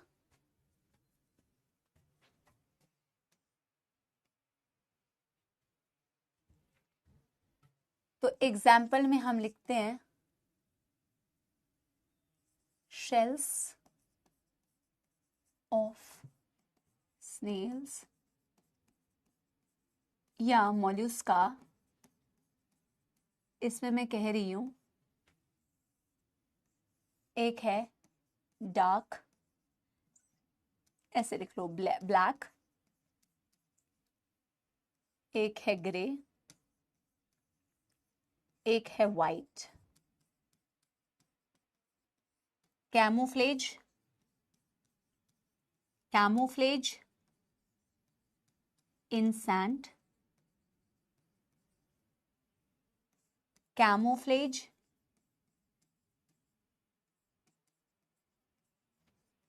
in rock cannot camouflage।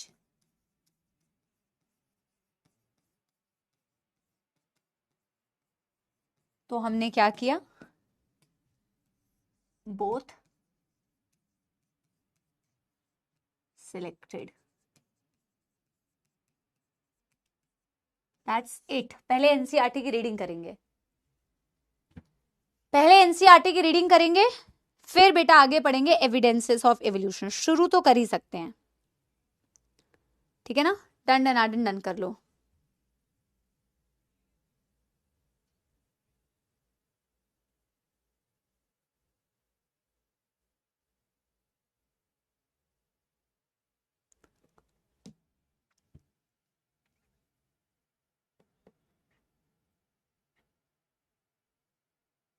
लक्ष्य बेटा कंपटीशन तो हर जगह है।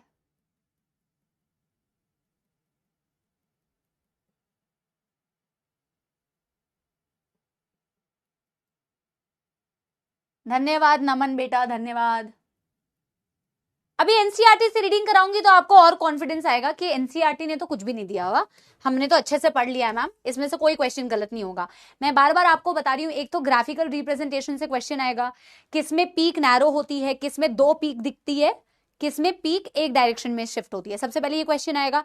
हाइपोथेटिकल एग्जांपल देके आपको पूछ सकते हैं, एवरेज सिलेक्ट हो रहा है तो क्या, दोनों एक्सट्रीम सिलेक्ट हो रहे हैं तो क्या। हाइपोथेटिकल एग्जांपल्स आएगा, और ये एक बहुत इंपॉर्टेंट टॉपिक है आपके क्वेश्चन पॉइंट ऑफ व्यू से। इसमें से क्वेश्चंस बनते हैं और इजी क्वेश्चंस बनते हैं, इजी क्वेश्चंस बनते हैं, ठीक है ना। चलो, types of natural selection, types of natural selection. अरे यार देखो, ज्यादा दिया ही नहीं है, सिर्फ ये लाइन दी हुई है 121 में, और ये ग्राफ बनाया हुआ है, सिर्फ इतनी सी ही लाइन दी हुई है। देखो आप ये देख पा रहे हो, पेज 121 खोलो, हार्डी विनबर्ग प्रिंसिपल जहां दिया हुआ है ना बेटा, इसको वहां एक्सप्लेन किया है।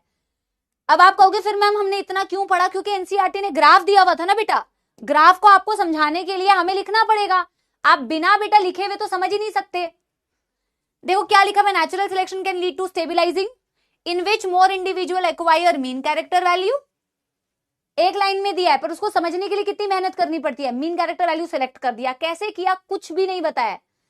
Directional selection where more individual acquire value other than mean character value, and disruptive selection या डिसरप्शन वेयर बेटा individual acquire peripheral character value at both ends of distribution curve. Peripheral values को एक साथ select कर लिया, disruptive selection. NCERT की कहानी खत्म, समझ रहे हो। तो एनसीईआरटी को लगता है कि आप बड़े स्मार्ट हो, आप खुद से कर लोगे, और फिर ग्राफ दे दिया बेटा डायरेक्टली। ये एक बारी मैं ग्राफ भी आपको बता देती हूं। देखो, number of individuals with a particular phenotype और ये नेचुरल सिलेक्शन नहीं हुआ है। जैसे ही नेचुरल सिलेक्शन हो रहा है, अगर peak is getting narrower, A represents, NCERT के डायग्राम्स बहुत जरूरी, क्वेश्चन यहीं से आएंगे। हमने जैसे बनाए वो तो एग्जैक्टली आपको समझाने के लिए बताया कि क्या हो रहा होता है, ठीक है ना। नेचुरल नॉर्मल सिलेक्शन या स्टेबलाइजिंग सिलेक्शन, एरो बना दिया अगर ऐसे, या फिर एरो बना दिया ऐसे, अरे भाई, या फिर ऐसे, तो पीक को अगर शिफ्ट करते हुए दिखाया तो डायरेक्शनल सिलेक्शन। अगर दो पीक बने हुए दिखाया, इधर भी हो रहा है इधर भी हो रहा है सिलेक्शन, एक साथ हो रहा है, इंटरमीडिएट को आप सिलेक्ट नहीं कर रहे, तो डिसरप्टिव सिलेक्शन। That's it. सोचो, इतना easy. Done done done done. पहले मुझे बताओ बेटा, अभी तक, अब मैं आपको ना, अभी तक पूरे चैप्टर का मैं आपको बताती हूं हमने क्या क्या पढ़ा है अभी तक, ठीक है ना। पूरे चैप्टर की मैं एक चीज आपको समरी के, पूरा रिवाइज नहीं करा रही हूं, मैं आपको एक बता देती हूँ कंक्लूजन अभी तक हमने क्या क्या पढ़ा। सबसे पहले हमने पढ़ा इवोल्यूशन क्या होता है। इवोल्यूशन को समझा तो बोला कि यार कुछ चेंजेस है जो कई सालों तक, मिलियन ऑफ ईयर्स में होते हैं फ्लोरा एंड फौना में ओवर ईयर्स। फिर हमने सोचा कि यार इवोल्यूशन समझने से पहले हमें ये समझना पड़ेगा यूनिवर्स कैसे आया। तो हमने बेटा यूनिवर्स की ओरिजिन के बारे में पढ़ा, कैसे ओरिजिन हुआ, ताकि आप थोड़ा लिंक कर पाओ टॉपिक्स को, इसीलिए बता रही हूँ, ठीक है। हमने पढ़ा ओरिजिन ऑफ यूनिवर्स कैसे कैसे हुआ, ठीक है ना।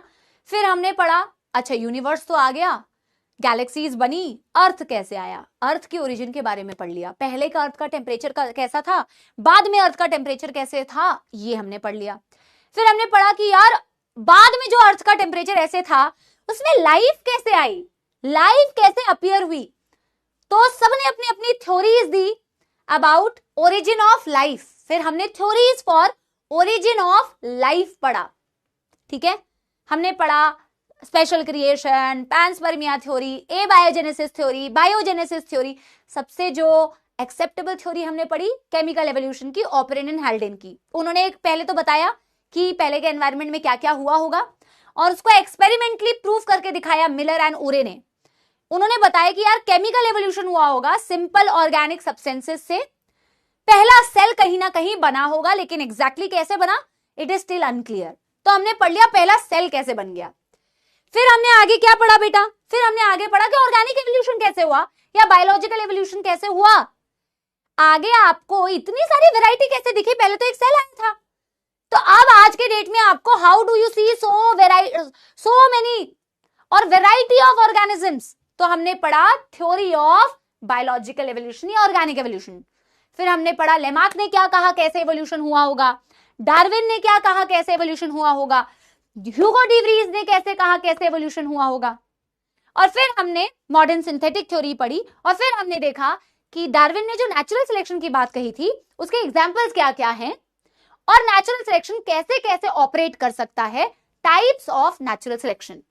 सबको आपको समझ में आया बेटा मैंने क्या पूरे चैप्टर में अभी तक पढ़ाया है। अब हम पढ़ने जा रहे हैं प्रूफ क्या है। प्रूफ को आप पहले भी पढ़ सकते हो, वैसे जब आप अर्थ पे लाइफ कैसे आई इसको पढ़ लेते हो तो उसके बाद ही आप पढ़ सकते हो प्रूफ क्या है।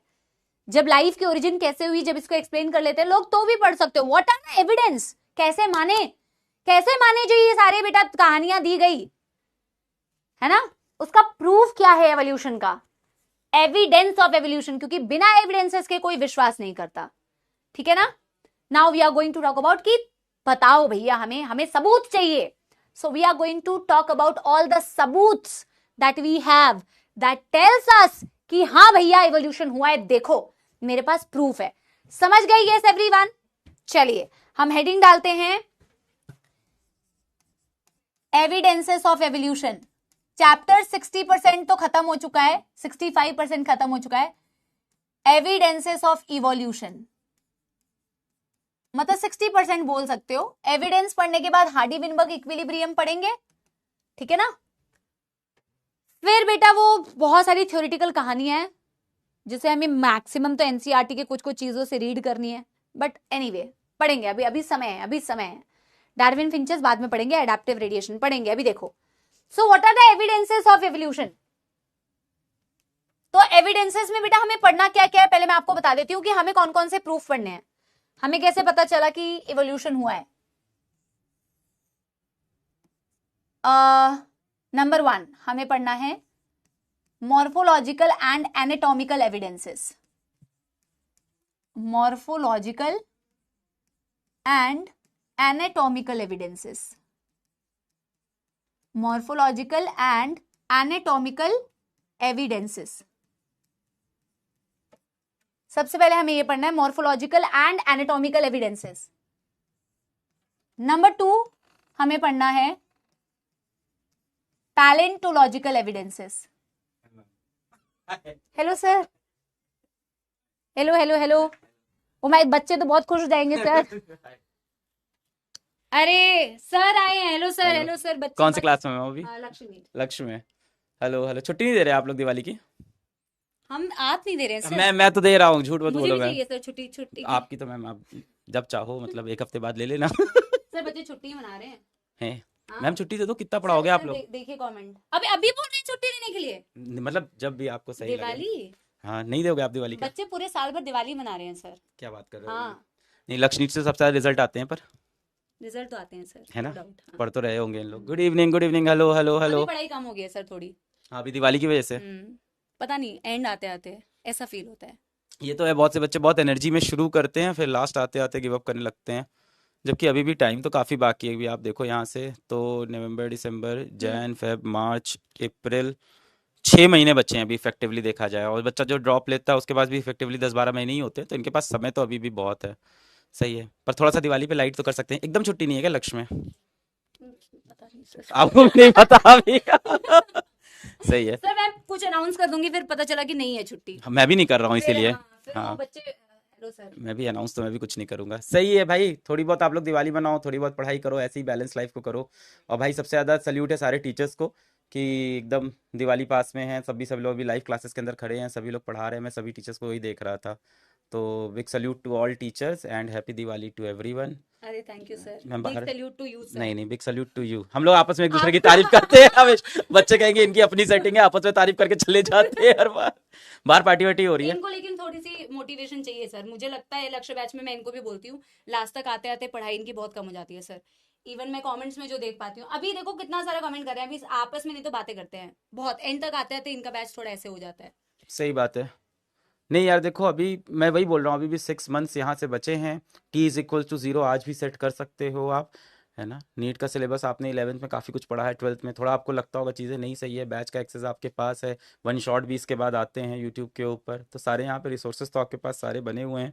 आप अपने आप को भाई एम करो। इस साल हो सकता हो नीट का पेपर थोड़ा सा डिफिकल्ट भी आ जाए, मैं बोलना नहीं चाहता हूँ, बट चांसेस हैं इस बार, क्योंकि लास्ट ईयर के जितने कट ऑफ रहे हैं उसके हिसाब से मतलब हो सकता हो इस बार NTA पेपर को डिफिकल्ट सेट कर देगा। तो फिर उसके हिसाब से भी आपको तैयारी करनी होगी। मे भी इस साल आपको वैसे स्कोर्स ज़्यादा ना दिखें, 680 690, तो इस बार हो सकता हो पेपर का लेवल अच्छा हो, तो उस हिसाब से पढ़ें। और जितने बच्चे बैच से पढ़े उनको ये फ़ायदा जरूर मिलेगा, क्योंकि यहाँ पे कंटेंट थोड़ा सा अच्छा रहता है, तो उस चीज़ का फ़ायदा। हाँ भाई, हैप्पी दिवाली सभी को। अभी उनको मैम दिवाली का ही है। दिवाली की छुट्टी की मैं बात करता हूँ मैनेजमेंट से, मुझे भी नहीं पता कब देने वाले हैं। सही है, बाहर एक दिवाली की पार्टी शार्टी चल रही है। आप फ्री हो गए आप? सर बस क्लास करके मैं कोशिश करती हूँ, मैं बिल्कुल मैं भी आऊँ। अभी सारे सभी लोग से मिल रहा हूँ। Thank you sir, thank you. अभी तो तुम सारे बड़े एक्टिव हो गए यार, अचानक से इतनी एक्टिविटीज। क्या बात है, क्या बात है। पढ़ाई में तो इतनी एक्टिविटीज तुम्हें दिख नहीं रही थी। हाँ, यस, माय गॉड्स, इतने कमेंट्स, इतना प्यार तो तुमने मुझे नहीं किया बेटा। I am jealous. मजाक कर रही हूँ यार। सर आने वाले थे वैसे, बाहर सेलिब्रेशन हो रही है। Yes,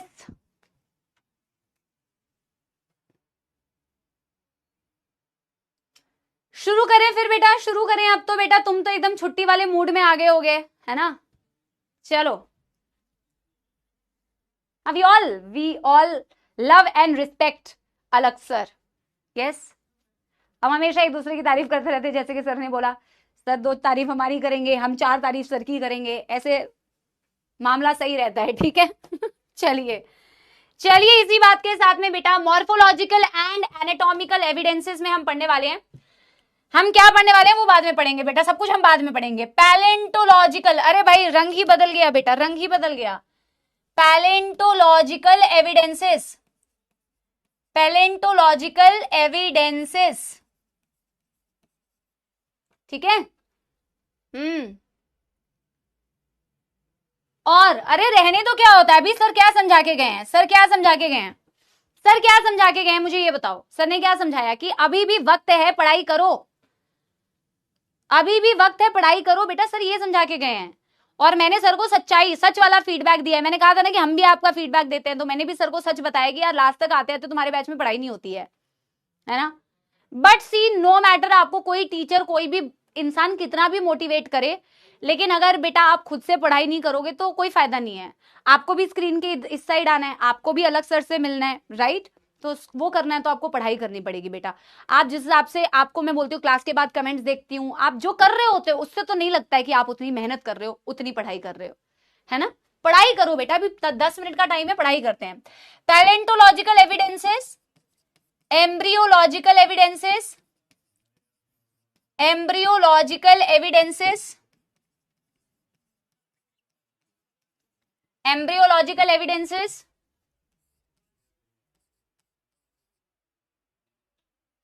fossil, embryological, homology, analogy. एक आप पढ़ोगे बायोकेमिकल एविडेंसेस, होमोलॉगी एनालॉगी के नीचे दिया हुआ है biochemical evidences.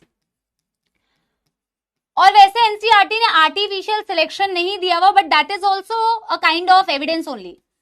Artificial selection as a evidence of evolution, इसको आप ऐसे नोट डाल के लिख दो, पॉइंट में भी लिख सकते हो साथ में, लेकिन आप ऐसे भी लिख दो, मैंने ऐसे 5 भी कर दिया है। Artificial selection, artificial selection is also a very good evidence कि इवोल्यूशन हुआ है। आप यहां पे भी इंक्लूड कर सकते हो, आप अलग से भी लिख सकते हो नोट डाल के, ठीक है। सबसे पहले बेटा मॉर्फोलॉजिकल एंड एनाटॉमिकल एविडेंस शुरू करते हैं, ठीक है। Yes everyone, morphological and anatomical evidence में हमें मेनली पढ़ना है होमोलॉगी एंड एनालॉगी के बारे में, होमोलॉगी एंड एनालॉगी के बारे में। Mainly we are going to talk about homology and analogy. बेटा तुमसे ना हो पाएगा, क्या कर रहे हो, फिर बातें कर रहे हो। सबसे पहले बेटा हेडिंग डालते हैं, मॉर्फोलॉजिकल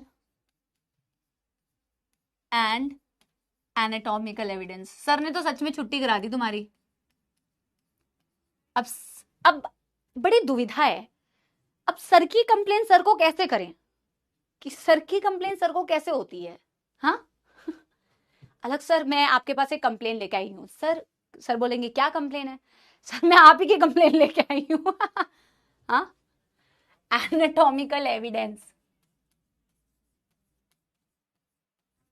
वैसे ऐसा नहीं है, आपको पता है, आपको मैं एक बात बताऊं, सर को कोई भी suggestion, I am not saying complain, but if we give suggestions to him which is rare, अगर आप ऐसे पोजीशन पे होते हो ना बेटा, where you know that you have power, तो बहुत कम लोग ऐसे होते हैं जो एक्चुअल में सुनते हैं और समझते हैं सजेशंस को, और एक्चुअल में उस पर वर्क करने की कोशिश करते हो, तो बहुत कम लोग होते हैं। So this is a quality about अलग सर जो मैंने ऑब्जर्व की है, कि ही वेलकम्स सजेशंस, ही कंसिडर्स, ठीक है। ऐसा नहीं है बेटा आप 10 सजेशन बेटा बेफालतू के सजेशंस लेके चले आओ, ही इज ऑल्सो समझदार, है ना, तो सजेशंस को कंसिडर करते हैं।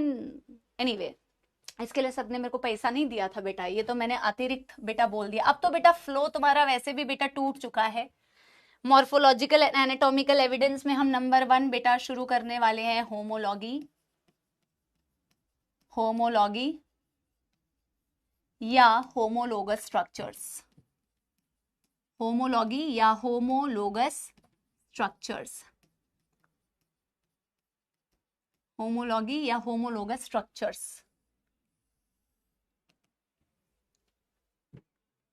ठीक है बेटा। होमोलोगस स्ट्रक्चर आप बचपन से पढ़ते आ रहे हो कि नहीं, ये बताओ, बचपन से पढ़ते आ रहे हो कि नहीं। हाँ, ऐसे स्ट्रक्चर्स बचपन से, मतलब बेटा तुम्हारा बचपन अभी अभी तो गया है। आधे लोग बेटा रिवर्स, रेट्रोग्रेसिव, एक होता है प्रोग्रेसिव, एक होता है रेट्रोग्रेसिव। आधे लोग बेटा, वैसे तो लार्वा की बात हम ह्यूमंस में करते नहीं है, बट हैं कुछ लोग लार्वल स्टेज में है, निम्फ में है, निम्फ क्लास में बैठे हुए हैं, लार्वा और निम्फ, ठीक है ना। बट आपने बचपन में पढ़ा होगा, ऐसे स्ट्रक्चर्स, और ये भी एग्जाम्पल से आपको बेटर समझ में आएंगे, कुछ ऐसे स्ट्रक्चर्स जिनकी ओरिजिन सेम होती है। देखो हम मॉर्फोलॉजिकल एंड एनाटॉमिकल एविडेंस पढ़ रहे हैं। What is the meaning of morphology and anatomy? Morphology मतलब उनकी अपीयरेंस, अगर आप देखोगे बाहरी अपीयरेंस, और एनाटॉमिकल का मतलब होता है अगर मैं इंटरनली देखूं। एनाटॉमिकल का मतलब मैं अंदर से अगर उन्हें देखूं, इंटरनल स्ट्रक्चर देखूं, that is study of the internal anatomy. और मॉर्फोलॉजी का मतलब होता है कि मैं बाहर से अगर देख पा रही हूं कोई चीज को, that is morphological. External appearance is morphology, internal बेटा इज कॉल्ड एज एनाटॉमी। जब मैं होमोलोगस स्ट्रक्चर्स की बात करती हूं या होमोलॉगी की बात करती हूं, तो मैंने कहा होमोलोगस स्ट्रक्चर, और मैं क्या पढ़ा रही हूं ये भी ध्यान रखना, मैं प्रूफ देना चाहती हूं कि इवोल्यूशन हुआ है। मैं पढ़ क्या रही हूं ये ध्यान देना, मैं मतलब आप पढ़ रहे हैं इवोल्यूशन हुआ है, इसका प्रूफ दो। तो मैंने कहा कि यार मैं ना कुछ ऑर्गेनिजम्स की मॉर्फोलॉजी और एनाटॉमी को देख के बता सकती हूं कि देखो इवोल्यूशन हुआ है, इसको देख के पता चल रहा है कि इवोल्यूशन हुआ है। उसमें होमोलॉगस स्ट्रक्चर सबसे पहले आते हैं। जब आप कुछ स्ट्रक्चर्स को ऑब्जर्व करते हैं कुछ एनिमल्स के, मैं एग्जाम्पल से ही डायरेक्टली आपको बेटा ये बताती हूं। जैसे हम एग्जाम्पल में पढ़ते हैं, आप फोर लिम्स को ऑब्जर्व कर रहे हैं, आप अपनी फोर लिम्ब देख रहे हैं यानी कि ह्यूमंस, आप चीता की फोर लिम्ब को देख रहे हैं, this is your four limb ना, आप चीता की फोर लिम्ब को देख रहे हैं। आप वेल पानी में रहती है ना, वेल मछली नहीं है बेटा, मैमल है, वेल की फोर लिम्ब को देख रहे हो। और आप बैट, ठीक है, बैट्समैन वाला बैट नहीं बेटा, बैट की आप फोर लिम्ब को देख रहे हो जो उड़ने के काम में आती है। आपने इनकी फोर लिम्ब्स को देखा, आपने देखा इनके स्ट्रक्चर्स को, इनकी एनाटॉमी को देख रहे हो।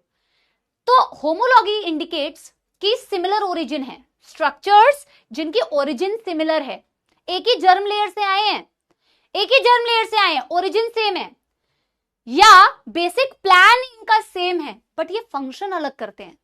समझ रहे हो मैंने क्या लिखा? Structures with similar basic plan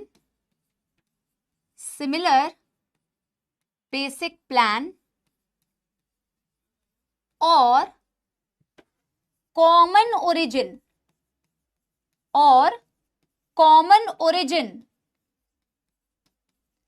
but performs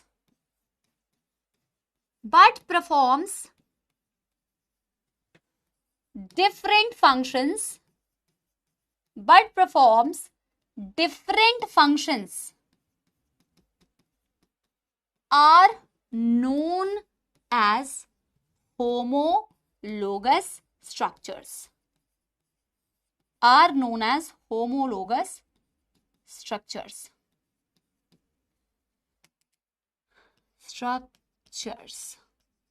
Are known as homologous structures.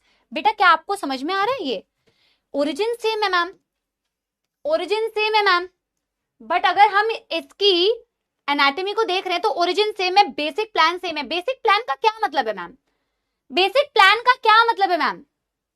Basic plan का मतलब है अगर मैंने मेरी फोर लिम्ब देखा तो मेरी फोर लिम्ब देखा मतलब मेरी फोर लिम्ब को ऑब्जर्व किया, तो मेरे पास या तेरे पास बेटा, सपोले तेरे पास तो है ही नहीं लिम्ब्स, मेरे पास ह्यूमरस है, रेडियस है, अल्ना है, कार्पल्स है, मेटाकार्पल्स है, फैलिंजस है। 11वीं में लोकोमोशन एंड मूवमेंट पढ़ा था, सब सफा चट तो नहीं हो गया? तो हम सबके पास बेटा फोर लिम्ब में क्या है? फोर लिम्ब में मेरे पास है बेटा radius, ulna, humerus, carpals, metacarpals, tarsals. मैं एक चीता की फोर लिम्ब को देखूंगी ना बेटा, तो उसमें भी सेम हड्डियां हैं, उसमें भी सेम हड्डियां हैं बेटा, उसमें भी humerus, radius, carpal, metacarpal, phalanges same. मैंने वेल को देखा यार, वेल तो पानी में रहता है यार, पर मैंने वेल के फोर लिम्ब को देखा तो उसमें भी humerus, radius, ulna, carpal, metacarpal, phalanges. अरे भैया मैंने बैट को देखा यार, बैट तो उड़ता है यार, उसके भी एनाटॉमी में मैंने देखा humerus, radius, ulna, carpals, metacarpals, phalanges. Number भी सेम, बोन्स भी सेम, ओरिजिन बोन्स की मेसोडर्मल सेम, बट फंक्शन अलग अलग करती है। ह्यूमंस के hand for example holding any object, चीता वेरी फास्ट रनिंग बेटा, वेरी फास्ट रनर्स, तुम कंपटीशन नहीं कर पाओगे, चीता नहीं हो ना तुम, ठीक है ना। वेल स्विमिंग, वो पानी में रहती है, एंड बैट फ्लाइंग, ये तुम कर सकते हो बेटा, आधे टाइम तो तुम हवा में उड़ते रहते हो बेटा, ये तुम्हारा तो जब से लक्ष्य बैच स्टार्ट हुआ है तब से तुम हो, समझ रहे हो? यस, 4 limbs ऑफ ह्यूमंस, चीता, वेल, बैट। सबसे पहला एग्जाम्पल बता रही हूं, एनसीईआरटी के डायग्राम से भी दिखाऊंगी एग्जाम्पल। तो मैंने बोला 4 limbs ऑफ ह्यूमन, ये सारे मैमल्स हैं, अगर ध्यान से देखो ये सारे मैमल्स हैं, बैट, चीता, वेल, ये सारे मैमल्स हैं, ये सारे मैमल्स हैं बेटा। अब मैंने इनकी एनाटॉमी को देखा मैम, मैंने जब इनकी एनाटॉमी को देखा, all have similar bones,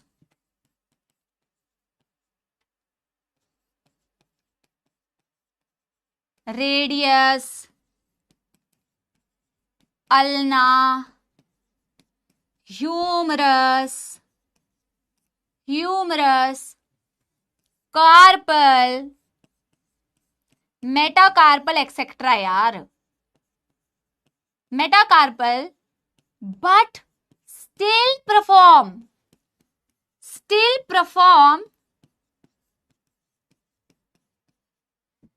different function।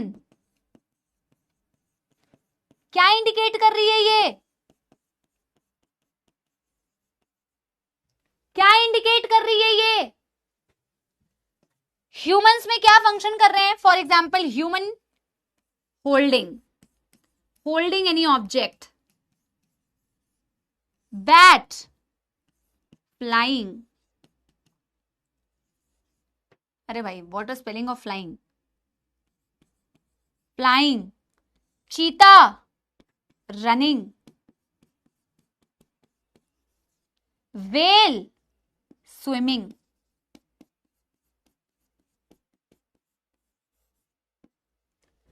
क्या इंडिकेट कर रहे हैं? इवोल्यूशन इंडिकेट कर रहे हैं, पर कैसे कैसे कैसे एविडेंस है मैम? इससे क्या फर्क पड़ता है?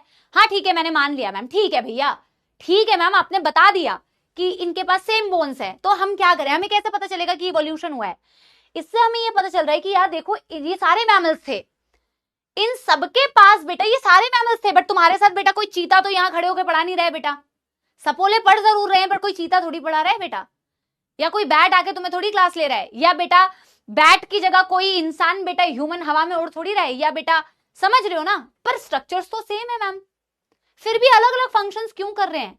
ये इवोल्यूशन को इंडिकेट कर रहा है, क्यों पता है? It is a result of divergent evolution. Divergent, मैं इसको लिखवाऊंगी अगली क्लास में क्योंकि लिखने में समय लगेगा, आज मैं सिर्फ आपको समझा के जा रही हूं, लिख तो लेते ही हैं, मतलब समझ रहे हो ना? Homology is a result of divergent evolution। इसका मतलब है मैम इवॉल्व तो ये एक साथ, ओरिजिन तो एक साथ एक जैसी थी, ओरिजिन तो एक ही जगह से थी, ओरिजिन सेम थी, एंसेस्ट्री सेम थी, बट फिर भी क्योंकि अलग अलग ज्योग्राफिकल एरिया में रहने के कारण उनको फंक्शनली अलग अलग एडाप्टेशंस शो करनी पड़ी, और एडाप्टेशन से ही तो बेटा आगे जाके चेंजेस से ही तो बेटा इवोल्यूशन होता है। Even after having common origin they divorced. Why they divorced? Because one was living in water, one was living in बेटा पानी, वन वॉज लिविंग इन जंगल, एक को उड़ने की जरूरत थी, सबकी नीड्स अलग अलग थी, और नीड के अकॉर्डिंग बेटा सब में मॉडिफिकेशंस हुई, और उसी मॉडिफिकेशंस के कारण फंक्शन अलग अलग हो गया। दे इंडिकेट कि इवोल्यूशन हुआ है divergent evolution. Even after having common origin, if the structures perform different functions, it is a result of divergent evolution. समझे? समझे? Yes everyone? बेटा इसके बारे में मैं एक चीज लिख देती हूं, even after having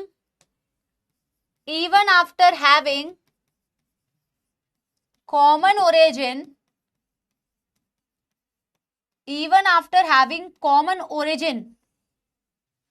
due to different कितना इजी है बेटा, और कितना इजी है बताओ, कितना इजी है, मस्त है ना, due to different geographical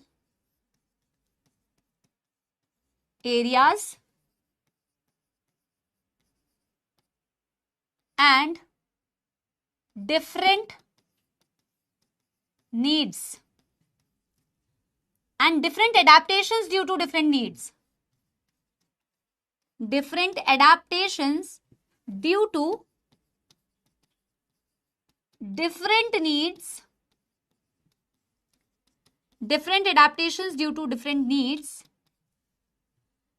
they functionally diverged. They functionally diverged. इसीलिए डाइवर्जेंट एवोल्यूशन। पहले डन डनाडन डन कर लो बेटा, आज यहीं तक रखेंगे, इसके और भी एग्जाम्पल है।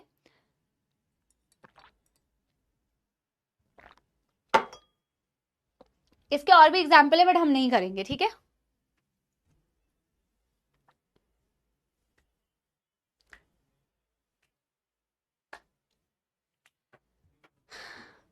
इसको ना ऐसे बनाते हैं, जैसे ना एंसेस्ट्री कॉमन थी, ओरिजिन कॉमन था। मैं अगले पेज में बना दूं क्या, मेडिजी में बनाया हुआ है इसलिए बना के दिखा रही हूं। डन कर लिया? यस। चैप्टर एंड बेटा, चैप्टर एंड तू कर ले बेटा, मेरा वेट क्यों कर रहा है, कर ले चैप्टर एंड। तेरे को मैंने पकड़ के थोड़ी रखा है। देखो कुछ बेटा, मैं एनसीईआरटी की रीडिंग छोड़ के जा रही हूँ, अगले दिन हम यहीं से कंटिन्यू करेंगे। जैसे डाइवर्जेंट एवोल्यूशन, ओरिजिन सेम थी, एक फ्लाइंग कर रहा है, एक रनिंग कर रहा है, एक होल्डिंग ऑब्जेक्ट, एक स्विमिंग कर रहा है, कॉमन एंसेस्ट्री थी, डाइवर्स कर गया ना, इसीलिए डाइवर्जेंट एवोल्यूशन। ओरिजिन सेम थी।